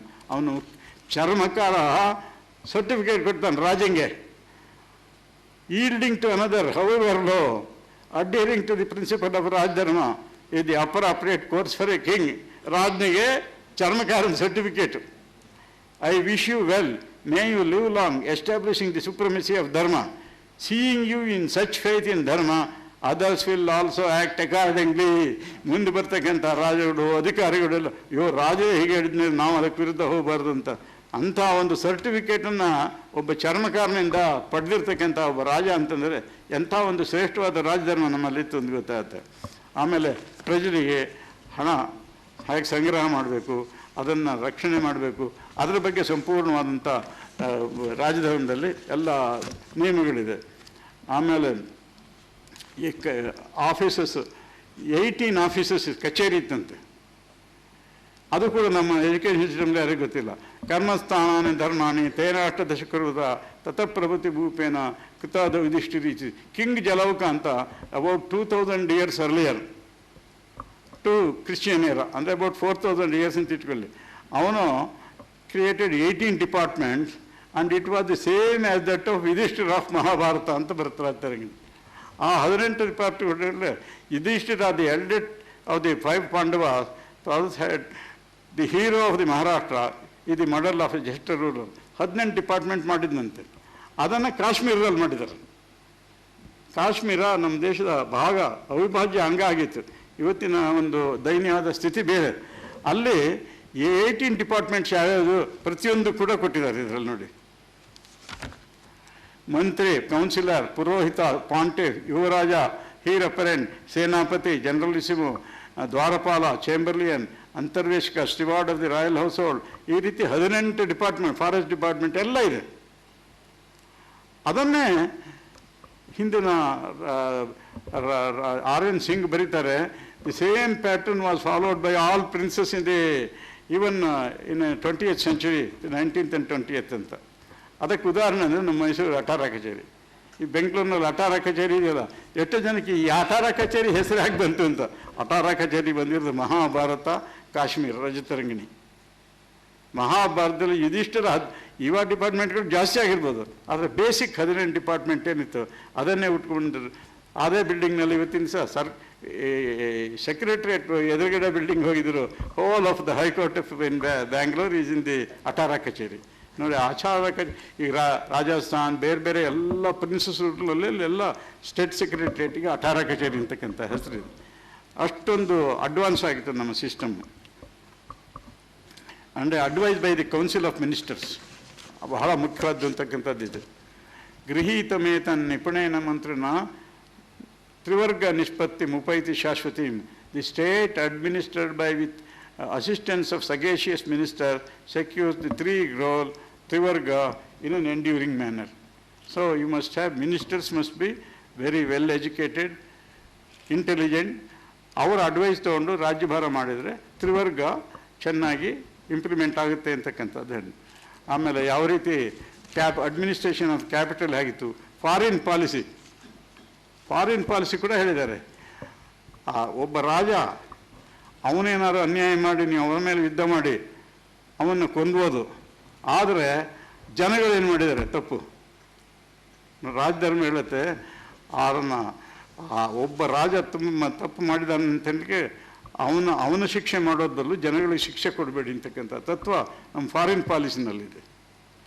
ಆದ್ದರಿಂದ ಅದು ಹಿಸ್ಟ್ರಿನಲ್ಲಿ ಕೂಡ ಇದೆ. ರಾವಣ ಮಾಡಿದ ತಪ್ಪಿಗೆ ರಾವಣಿಗೆ ಶಿಕ್ಷೆ ಆಯಿತು, ಅವನ ತಮ್ಮನ್ನೇ ಪಟ್ಟ ಕಟ್ಟಿದರು. ಇದು ಅಲ್ಲಿದೆ. ಯಾವ ರಾಜನ ನೀವು ಶಿಕ್ಷೆ ಕೊಡ್ತಿರೋ ಅವನ ನೀವು ರಿಲೇಟಿವ್ಸ್ನೇ ಅಲ್ಲಿ ಅಧಿಕಾರ ಮಾಡಬೇಕು, ರಾಜ್ಯ ಕೊಡಬೇಕು. ಪ್ರಪಂಚದಲ್ಲಿ ನಿಮಗೆ ಎಲ್ಲರೂ ಸಿಗುತ್ತಾ ಇಂಥ ಉದಾಹರಣೆ. ಆಮೇಲೆ ನಾವು ಬಿಹಾರಲ್ಲಿ ಪಾಟ್ನಾದಲ್ಲಿ ಗವರ್ನರ್ ಆಗಿದ್ನಲ್ಲ, ಅಲ್ಲಿ ಬಿಹಾರದ ಹತ್ರ ಜರಾಸಂಧ ಇದ್ನಲ್ಲ, ಅಲ್ಲಿ ಅವನು ರಾಜ್ಯಭಾರ ಮಾಡ್ತಾಯಿದ್ದ. ಆ ಜರಾಸಂಧನನ್ನು ಅವನು ಭಾಳ ಎಲ್ರಿಗೂ ತೊಂದರೆ ಕೊಟ್ಟಿದ್ದ. ಪಾಂಡವರು ಬಂದು ಜರಾಸಂಧನನ್ನು ಕೊಂದರು. ಜರಾಸಂಧನ ಕೊಂದರೆ ಏನು ಮಾಡಿದರು, ಪಾಂಡವರು ಅಲ್ಲೇ ತಮ್ಮ ಗವರ್ನರ್ ತಾವು ರಾಜ್ಯಭಾರ ಮಾಡಲಿಲ್ಲ, ಅವನ ಮಗ ಸಹದೇವನ್ನ ಅಪಾಯಿಂಟ್ ಮಾಡಿದ್ರು. ಎಂಥ ಒಂದು ಉದಾಹರಣೆ ಸಿಗುತ್ತೆ ನೋಡಿ. ಅವನು ಏನಿದ್ದು ಅವನು ಮಾಡಲ್ಲ, ಅವನು 80 ಜನ ಪ್ರಿನ್ಸಸ್ಸನ್ನು ಜೈಲಲ್ಲಿ ಇಟ್ಟಿದ್ದಂತೆ ಅವನು ಜರಾಸಂಧ. ಅವನಿಗೆ ತಕ್ಕ ಶಿಕ್ಷೆ ಕೊಟ್ಟನೆ ಹೊರತನು, ಅವನ ಮಗನೇ ಅಲ್ಲಿ ರಾಜ್ಯಭಾರ ಕೊಟ್ಟರು. ಇದು ನಮ್ಮ ಫಾರಿನ್ ಪಾಲಿಸಿನಲ್ಲಿ ಅಂಥ ಒಂದು ದೊಡ್ಡ ತತ್ವವನ್ನು ತೋರಿಸ್ಕೊಟ್ಟಿದ್ದಾರೆ. ಆಮೇಲೆ ಈ ಬೆಂಕಿನ ಉರಿತಕ್ಕಂಥ ಆಯುಧಗಳನ್ನು ಉಪಯೋಗಿಸಬಾರ್ದು. ಈಗಿನ ಕೂಡ ನಮ್ಮ ಇಂಟರ್ನ್ಯಾಷನಲ್ ಇದರಲ್ಲಿ ಹೇಳ್ತಾರಲ್ಲ, ಕೆಲವು ವೆಪನ್ಸ್ಗಳನ್ನು ಉಪಯೋಗಿಸಬಾರ್ದು, ವಿಷ ಗಾಳಿಗಳನ್ನು ಉಪಯೋಗಿಸಬಾರ್ದು, ಅಥವಾ ಸುಡ್ತಕ್ಕಂಥದ್ದು ಉಪಯೋಗಿಸಬಾರ್ದು ಅಂತ.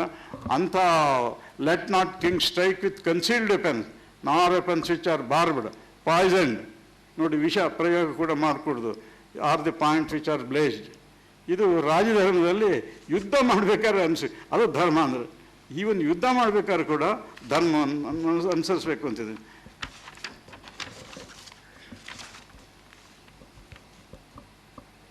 ನೋಡಿ, ಇದು ಹೇಳ್ತಾನೆ, ದುಷ್ಟಸ್ಯಾಪಿ ನರೇಂದ್ರಸ್ಯ ತದ್ರಾಷ್ಟ್ರಂ ನ ವಿನಾಶಯೇತ್ ನ ಪ್ರಜಾನುಮತೋ ಯಸ್ಮಾತ್ ಧನ್ಯೇಷು ಅನ್ಯಾಯೇಷು ಪ್ರವರ್ತತೆ.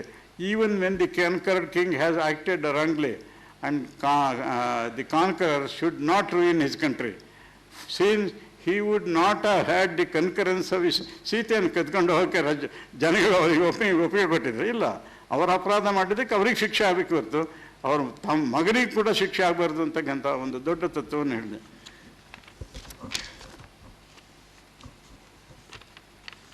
ಆಮೇಲೆ ಶಿಕ್ಷೆ ಅಡ್ಮಿನಿಸ್ಟ್ರೇಷನ್ ಆಫ್ ಕ್ರಿಮಿನಲ್ ಜಸ್ಟಿಸ್ ಅಂತಿದೆ.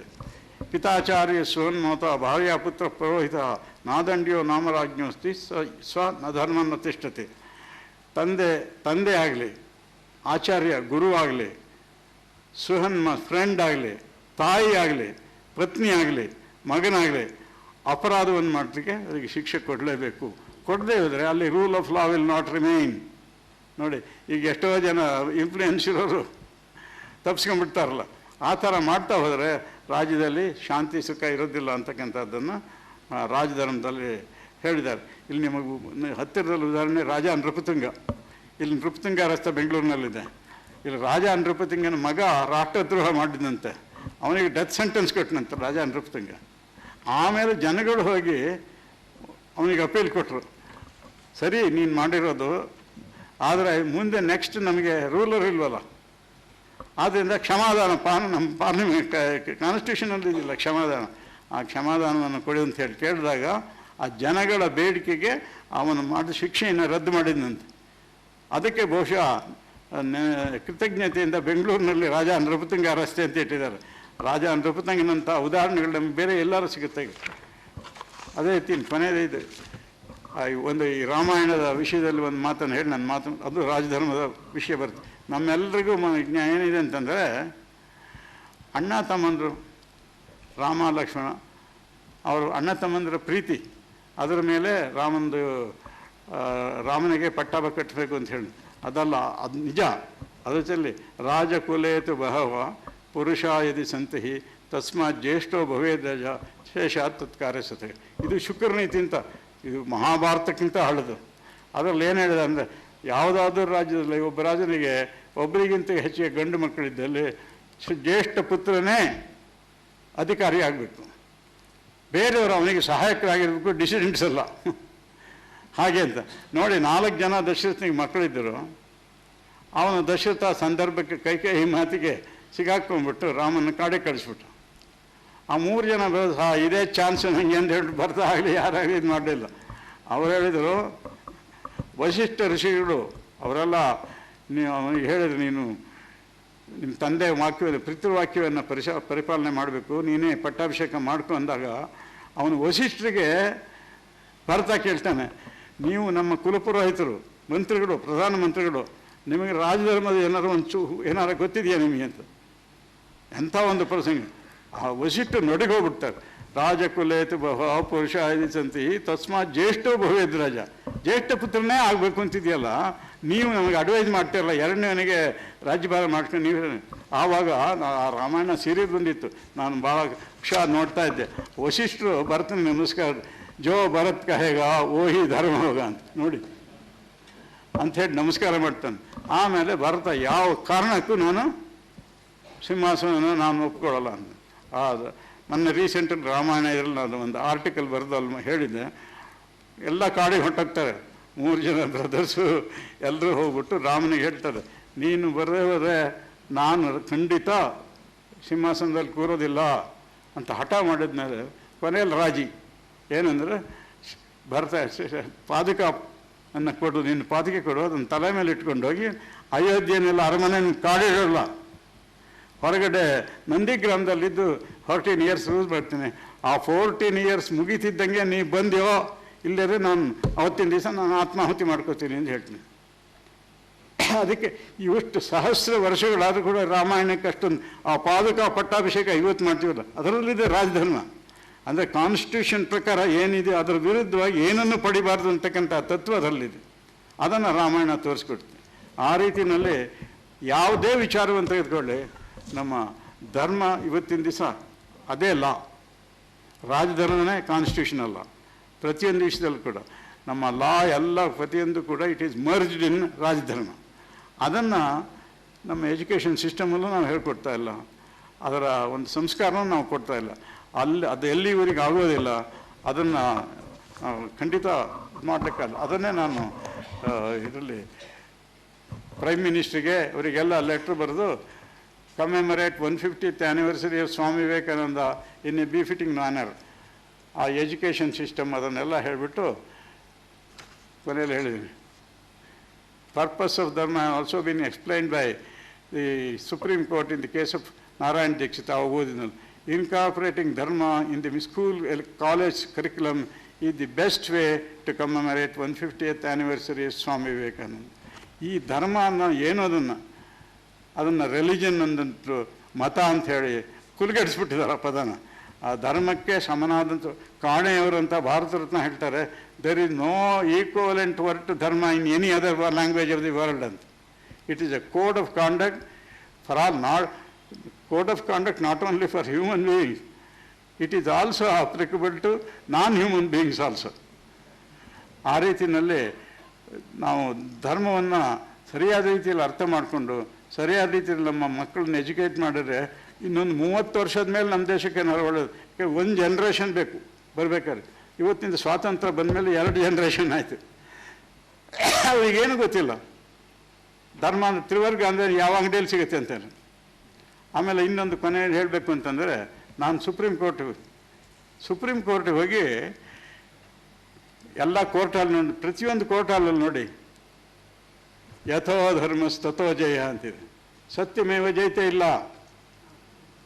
ಯಥೋ ಧರ್ಮಸ್ತಥೋ ಜಯ. ಯಾಕೆಂದರೆ ಸತ್ಯಕ್ಕೆ ಧರ್ಮಕ್ಕೆ ಕಾನ್ಫ್ಲಿಕ್ಟ್ ಬಂದರೆ ಧರ್ಮ ಪ್ರಿವೇಲ್ಸ್, ಅದಕ್ಕೆ ಧರ್ಮ ಸೂಕ್ಷ್ಮ ಅಂತ ಅದನ್ನು ಹಾಕಿದ್ದಾರೆ, ಯಥೋ ಧರ್ಮಸ್ತಥೋ ಜಯ. ಆಮೇಲೆ ಯಥೋ ಧರ್ಮಸ್ತಥೋ ಜಯ ಅಂದರೆ ಏನು, ಅದು ಯಾರಿಗೆ ಹೇಳಿ ಯಾರಿಗಾರ ಗೊತ್ತಿದೆಯಾ? ನೀವು ಯಾರಿಗಾರ ಕೇಳಿ, ಯಥೋ ಧರ್ಮಸ್ತಥೋ ಜಯ ಅಂದರೆ ಎಲ್ಲಿ ಧರ್ಮ ಇದೆಯೋ ಅಲ್ಲಿ ಜಯ ಸಿದ್ಧ. ಇದನ್ನು ಯಾರು ಹೇಳಿ, ಯಾವ್ದಾರ ಸಿನಿಮಾ ಆ್ಯಕ್ಟ್ರೆಸ್ ಹೇಳಿದ್ದು ಹೂ ಸೆಡ್ ಡಿಸ್ ಟು ಹೂಮ್ ಅನ್ನೋ ತಕ್ಷಣ ಹೇಳ್ಬಿಡ್ತಾರೆ ಹುಡುಗರು, ಕಾಲೇಜ್ ಹುಡುಗರು. ಅದು ಯಾರಿಗೆ ಗೊತ್ತಿಲ್ಲ, ಜಡ್ಜ್ಗಳಿಗೆ ಗೊತ್ತಿಲ್ಲ. ಇದು ಎಲ್ಲಿ ಬಂತು ಗೊತ್ತಾದ, ಅತ್ಯಂತ ಮಹತ್ವದ ವಿಷಯ ಇದು. ನಾನು ಆಮೇಲೆ ಹುಡುಕ್ತಾ ಇದ್ದೆ ಎಲ್ಲಿ ಯಾರು ಹೇಳಿದ್ರು ಅಂತ ನೋಡಿದರೆ ಕೊನೆಯಲ್ಲಿ ಗಾಂಧಾರಿ ಹೇಳಿ. ಇದು ನಿಮಗೆಲ್ಲೂ ಸಿಕ್ಕಲ್ಲ. ಕೊನೆಯಲ್ಲಿ ಸ್ತ್ರೀ ಪರ್ವ ಅಂತಿದೆ ಮಹಾಭಾರತದಲ್ಲಿ. ಆ ಸ್ತ್ರೀ ಪರ್ವದಲ್ಲಿ ಇದು ಬರುತ್ತೆ. ಸ್ತ್ರೀ ಪರ್ವ ಏನು ಅಂದರೆ, ಮಹಾಭಾರತ ಯುದ್ಧ ಮುಗಿದ ಮೇಲೆ ಗಾಂಧಾರಿ ಶ್ರೀಕೃಷ್ಣನ ನೋಡೋಕ್ಕೆ ಬರ್ತಾಳೆ. ಬಂದು ಶ್ರೀಕೃಷ್ಣಂಗೆ ವಾಚಾಮಗೋಚರವಾಗಿ ಬೈತಾಳೆ, ನೀನೆಂಥ ಕೆಟ್ಟ ಮನುಷ್ಯ ಅಂತಂದರೆ, ನಮ್ಮ ಮಕ್ಕಳಿಗೆ 101 ಜನ ಮಕ್ಕಳನ್ನ ನಾ ಕಳ್ಕೊಂಡಿದ್ದೀನಿ, ಅವ್ರನ್ನ ಸರಿ ಮಾರ್ಗದಲ್ಲಿ ಯುದ್ಧ ತಪ್ಸೋಕ್ಕೆ ನಿನ್ನ ಕೈಲಿ ಆಗ್ತಿರಲ್ವಾ, ನೀವು ಮಾಡಲಿಲ್ಲ, ಯುದ್ಧ ಮಾಡಿಸಿ ನಮ್ಮನ್ನು ನಾಶ ಮಾಡಿಸ್ಬಿಟ್ಟೆ ಅಂತ ಶ್ರೀಕೃಷ್ಣನ ಚೆನ್ನಾಗಿ ಬೈತಾಳೆ. ಶ್ರೀಕೃಷ್ಣ ಭಾಳ ಗ್ರೇಟೆಸ್ಟ್ ಡಿಪ್ಲೊಮ್ಯಾಟ್ ಅಂಡ್ ಅವನು ಕಾಮಾಗಿ ಎಲ್ಲ ಕೇಳಿದ್ನಲ್ಲ, ಅಮ್ಮ ಸರಿ ಈ ಯುದ್ಧಕ್ಕೆ ಹೋಗೋಕ್ಕೆ ಮುಂಚೆ ನಿನ್ನ ಮಗ ಬಂದು ನಿಂಗೆ ನಮಸ್ಕಾರ ಮಾಡಿದ್ದು ನಾ ಕೇಳಿದ್ನಿ. ಹಾಂ ಬಂದಿದ್ದ, ನಮಸ್ಕಾರ ಮಾಡಿ, ಏನು ಆಶೀರ್ವಾದ ಮಾಡಿದೆ? ಯಥೋ ಧರ್ಮ ತಥೋ ಜಯ ಅಂತ. ಮತ್ತು ಅದೇ ಆಗಿರೋದು ಈಗ ನೋಡಿ. ನಿಜವಾಗ್ಲೂ ಕೂಡ ನಾನು ಅದಕ್ಕೆ ನಮ್ಮ ಜುಡಿಷಿಯಲ್ ಇದರಲ್ಲಿ ಪ್ರತಿಯೊಬ್ಬ ಜಡ್ಜಿ ಹೇಳ್ತಿದ್ದೆ, ನಿಮಗೆ ಐಡಿಯಲ್ ಜಡ್ಜ್ ಬೇಕು ಅಂದರೆ ಗಾಂಧಾರಿ. 100 ಜನ ಮಕ್ಕಳನ್ನು ಕಳ್ಕೊಂಡಿರ್ತಕ್ಕಂಥ ವ್ಯಕ್ತಿ ಅವಳು. ದುರ್ಯೋಧನ ಬಂದು ನಮಸ್ಕಾರ ಮಾಡಿದಾಗ ಅವಳ ಮನಸ್ಸಿನಲ್ಲಿ ದೊಡ್ಡ ಸಮಸ್ಯೆ ಬಂತು.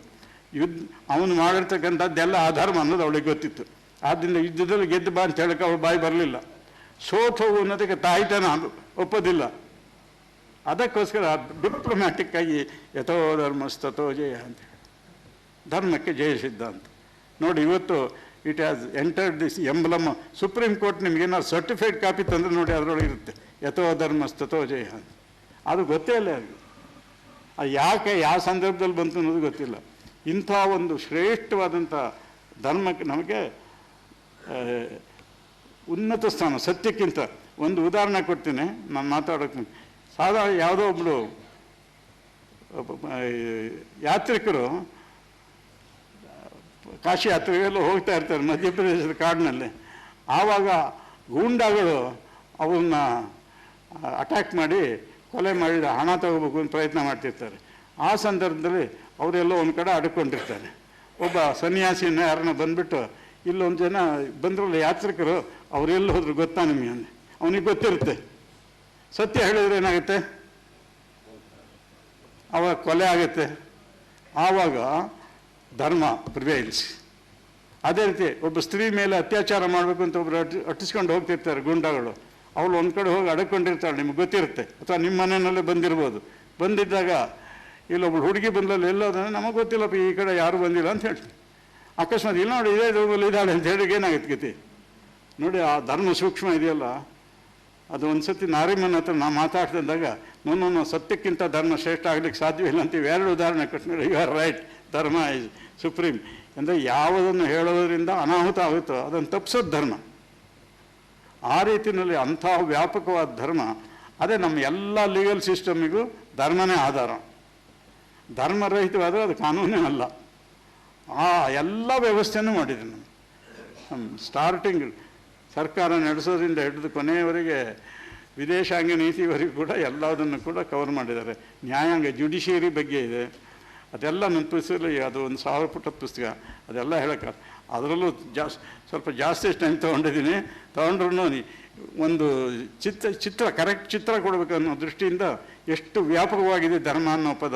ಇಟ್ ಇನ್ಕ್ಲೂಡ್ಸ್ ಲಾ ಅಂಥೇಳಿ ಹೇಳಿ ಇದನ್ನು ನಮ್ಮ ಮುಂದಿನ ಪೀಳಿಗೆಗೆ ನಾವು ಹೇಳಿಕೊಟ್ಟು ಧರ್ಮಕ್ಕನುಗುಣವಾಗಿ ನಿಮ್ಮ ಜೀವನದಲ್ಲಿ ನಡೆಯಿರಿ. ಖಂಡಿತ ನಾವು ಎಂದೂ ಕೂಡ ದುಃಖ ಪಡಬೇಕಾದಿಲ್ಲ. ಆ ರೀತಿ ಆಮೇಲೆ to establish peace and harmony in the entire society, there is no other alternative than to follow dharma meticulously. ಇದು ಇವತ್ತಿನ ವಿಷಯ. ನನಗೆ ತಿಳಿದಷ್ಟು ಮಟ್ಟಿಗೆ ನಿಮಗೆ ಹೇಳೋದಕ್ಕೆ ಪ್ರಯತ್ನ ಮಾಡಿದ್ದೀನಿ. ಇದನ್ನು ನಾವುಕ್ಕಿಂತ ಹೆಚ್ಚಿಗೆ ನಮ್ಮ ಮುಂದಿನ ಪೀಳಿಗೆಗೆ ದಾರಿ ಎರಿಬೇಕು. ನಮ್ಮ ಮುಂದಿನ ಪೀಳಿಗೆಗೆ ಬರ್ತಕ್ಕಂಥ ಮುಖ್ಯ ಇದೇ ಕೆಲಸವನ್ನು ನಮ್ಮ ಸರ್ಕಾರದವರು ಸ್ವಾತಂತ್ರ್ಯ ಬಂದ 1-2 ವರ್ಷದಲ್ಲಿ ಮಾಡಿದ್ದಿದ್ರೆ ಇವತ್ತಿಗೆ ನಮ್ಮ ದೇಶ ಸ್ಥಿತಿ ಹೀಗೆ ಇರ್ತಿರಲಿಲ್ಲ. ಇದು ಆಗಲೇಬೇಕು. ಅದೇ ಹೇಳಿನಲ್ಲ, ಸ್ವಾತಂತ್ರ್ಯ ಬಂದು 20 ವರ್ಷದ ಮೇಲೆ ಇದನ್ನು ರೋಮನ್ ಲಾ ತೆಗೆದುಹಾಕಿದ್ದು, ಅಲ್ಲಿವರೆಗೂ ನಮಗೇನಿಲ್ಲ. ಆದ್ದರಿಂದ ಧರ್ಮದ ನಿಜವಾದ ವ್ಯಾಪಕತೆ, ಅದರ ಅರ್ಥ, ಅದರ ಉದ್ದೇಶ ಏನು? ಶಾಂತಿ. ಅದಕ್ಕೆ ನಾವು ಪ್ರತಿಯೊಂದು ಮಂತ್ರವನ್ನು ಹೇಳಿ ಶಾಂತಿ ಶಾಂತಿ ಶಾಂತಿ ಅಂತ ಹೇಳ್ತೀವಲ್ಲ, ಸಹನಾಭೂತು ಸಂಭವ. ಆಮೇಲೆ ಅದಕ್ಕೆ ಮರ್ತೋಗ್ಬಿಟ್ಟು ನಾನು ಪಾರ್ಲಿಮೆಂಟಲ್ಲಿ ಹೇಳಿಬಿಟ್ಟು ಮುಗಿಸ್ತೀನಿ, 5 ನಿಮಿಷ ಅಷ್ಟೇ. ನಾನು ಪಾರ್ಲಿಮೆಂಟಿಗೆ 2008ರಲ್ಲಿ ಹೋದಾಗ ಅಲ್ಲಿ ನೋಡಿದರೆ ಆಶ್ಚರ್ಯ ಅಂದರೆ ಒಳ್ಳೊಳ್ಳೆ ಸಂಸ್ಕೃತ ಶ್ಲೋಕಗಳು ಸಿಮೆಂಟ್ನಲ್ಲಿ ಮಾಡಿ ಬಂಗಾರದ ಕಲರ್ ಕೊಟ್ಟಿದ್ದಾರೆ. 2-3 ತೋರಿಸ್ತೀನಿ ನೋಡಿ ನಿಮಗೆ.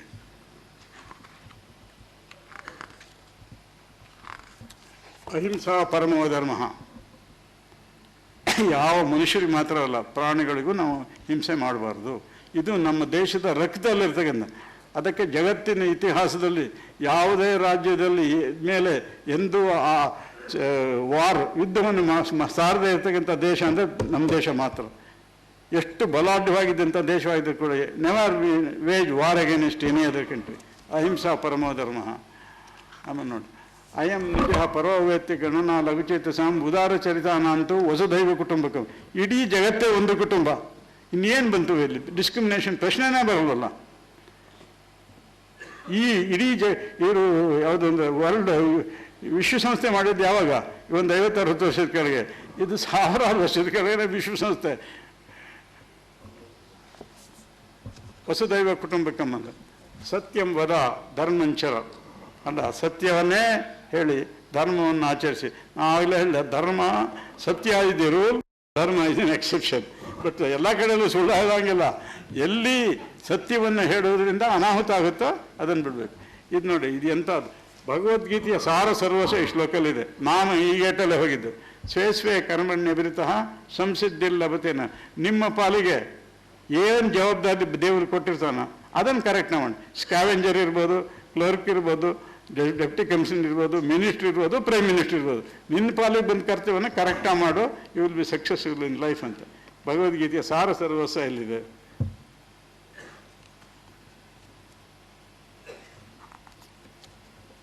ಆಮೇಲೆ ಸರ್ವೇ ಭವಂತು ಸುಖಿನಃ, ಸರ್ವೇ ಸಂತು ನಿರಾಮಯ, ಸರ್ವೇ ಭದ್ರಾಣಿ ಪಶ್ಯಂತು. ಪಾರ್ಲಿಮೆಂಟ್ ಬಿಲ್ಡಿಂಗಲ್ಲಿ ಯಾವ ಗೇಟಲ್ಲಿದೆ ಬೇಕಾದ್ರೆ ಚೆಕ್ ಮಾಡ್ಕೊಂಡು ಬನ್ನಿ. ಅಲ್ಲಿ ಸಿಮೆಂಟ್ ಅಕ್ಷರದಲ್ಲಿ ಬರೀ ಬಣ್ಣದಲ್ಲಿ ಬರೆದು ಒಳಿಸಿಬಿಡ್ತಿದ್ರು ನಾನು. ಆದರೆ ಸಿಮೆಂಟಲ್ಲಿ ಮಾಡಿ ಅದನ್ನು ಹೊಡಿಬೇಕಾಗುತ್ತೆ. ಅದನ್ನು ಮಾಡಿಬಿಟ್ಟು ಇದು ಮಾಡಿದೆ. ಎಲ್ಲರೂ ಸುಖವಾಗಿರಲಿ, ಎಲ್ಲರೂ ಆರೋಗ್ಯವಂತರಾಗಲಿ, ಎಲ್ಲರೂ ಶುಭವನ್ನೇ ಕಾಣಲಿ, ಯಾರೂ ದುಃಖಿತರಾಗಿರಲಿ. ಓಂ ಶಾಂತಿ ಶಾಂತಿ ಶಾಂತಿ.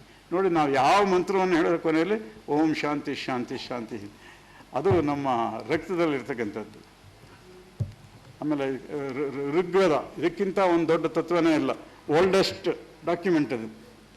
ಸಂಯಚ್ಛದ್ದಂ ಸಂವದದ್ದಂ ಸಂಭೋ ಮನಾಂಸಿ ಜಾನತಾಂ ಸಮಾನೋ ಮಂತ್ರ ಸಮಿತಿ ಸಮಾನಂ ಮನಃ ಸಹಚಿತ್ತಮೇಷಾಂ ಸಮಾನೀವ ಆಕೃತಿ ಸಮಾನ ಹೃದಯಾನಿವಹ ಸಮಾನಮಸ್ತುವೋ ಮನೋ ಯಥಾವಸ್ತು ಸುವಾಸತಿ. ಅರ್ಥ ಏನಂದರೆ ನಿಮ್ಮ ಹೃದಯದ ಭಾವನೆಗಳಲ್ಲಿ ನಿರ್ಣಯಗಳಲ್ಲಿ ನಿಮ್ಮದು ಸಹಬಾಳ್ವೆಯಾಗಿರಲಿ.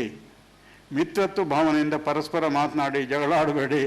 ಸಮಾನ ಧ್ಯೇಯದಿಂದ ಜ್ಞಾನ ಸಂಪಾದನೆ ಮಾಡಿ, ನಿಮ್ಮ ಇಚ್ಛೆಗಳು ಹಾಗೂ ಪ್ರಾರ್ಥನೆಗಳು ಒಂದೇ ಆಗಿರಲಿ ಮತ್ತು ಸಮಾನ ಹಿತಕ್ಕಾಗಿರಲಿ. ನಿಮ್ಮ ಎಲ್ಲರ ಪರಸ್ಪರ ಭೇಟಿ ಭೇದ ಭಾವ ರಹಿತವಾಗಿರಲಿ. ನೋಡಿ, ಇವತ್ತಿನ ದಿವಸ ಕೂಡ ಜಾತಿ ವಿಷಯ ಸ್ವತಂತ್ರ ಬಂದು ಇಷ್ಟು ದಿವಸ ಆದರೂ ಜಾತಿ ವಿಷಯ ಮಾತಾಡ್ತಾ ಇರೋದು, ದೇಶ ಹಿತ ಮಾತಾಡೋದೇ ಇಲ್ಲ. ನಿಮ್ಮ ಎಲ್ಲ ಪರಸ್ಪರ ಬೇಡಿ ನೀವೆಲ್ಲರೂ ಮನಸ್ಸಿನಲ್ಲಿ ಮಾತಿನಲ್ಲಿ ಒಂದಾಗಿರಿ. ಇದು ಋಗ್ವೇದದ slogan. And Rigveda is regarded the oldest document.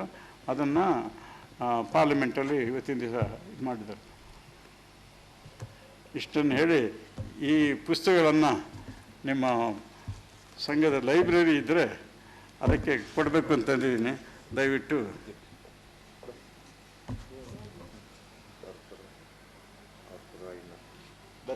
ಬನ್ನಿ. ಸಂಸತ್ ಭವನದಲ್ಲಿ ಅಂಕಿತವಾಗಿರೋ ಸಂದೇಶ ಇಂಗ್ಲೀಷಲ್ಲೂ ಮಾಡಿದ್ದೀನಿ. ಇಂಗ್ಲೀಷ್ನಲ್ಲಿ ಮಾಡಿ 2000 ಕಾಪಿ ಮಾಡಿ ಎಲ್ರಿಗೂ ಹಂಚಿದ್ದೀನಿ. ಅದೇ ರೀತಿ ಕನ್ನಡದಲ್ಲಿ ಮಾಡಿ 3000 ಜನಕ್ಕೆ ಹಂಚಿದ್ದೀನಿ. ಇದರಲ್ಲಿ ಇದಕ್ಕೆ ಬಂದಿರತಕ್ಕಂಥ ಉತ್ತರಗಳು ಆ ಪುಸ್ತಕದಲ್ಲಿದೆ. ಇದು ಅದನ್ನೆಲ್ಲ ಸಂಗ್ರಹ ಮಾಡಿ ರಾಜಧರ್ಮ ಅಂತ ಇನ್ನೊಂದು ಪುಸ್ತಕ ಲೇಟೆಸ್ಟ್ ಬನ್ನಿ. ಇದಕ್ಕೆ ಇದನ್ನು ಫಾರ್ವರ್ಡ್ ಯಾರು ಬರೆದಿದ್ದಾರೆ ಗೊತ್ತಾ? ಅವರ dear prime minister Narendra Modi.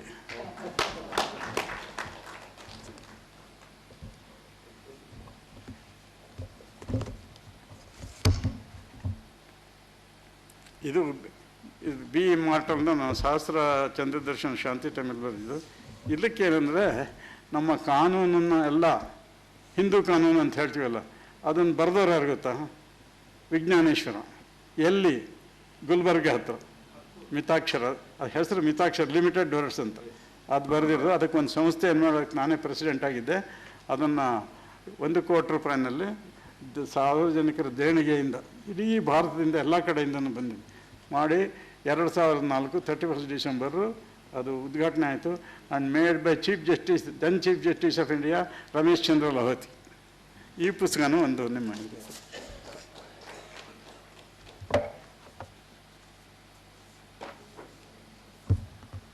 ಇದೊಂದು ಚಾರಿತ್ರವೇ ಜೀವನ, character is life.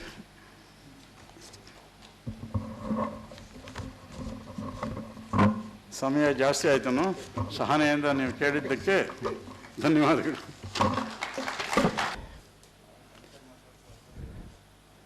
ಅತ್ಯದ್ಭುತವಾಗಿ doctor Rama Jois ಅವರು ಕಾನೂನಿನಲ್ಲಿ ಧರ್ಮ ಸೂಕ್ಷ್ಮತೆ,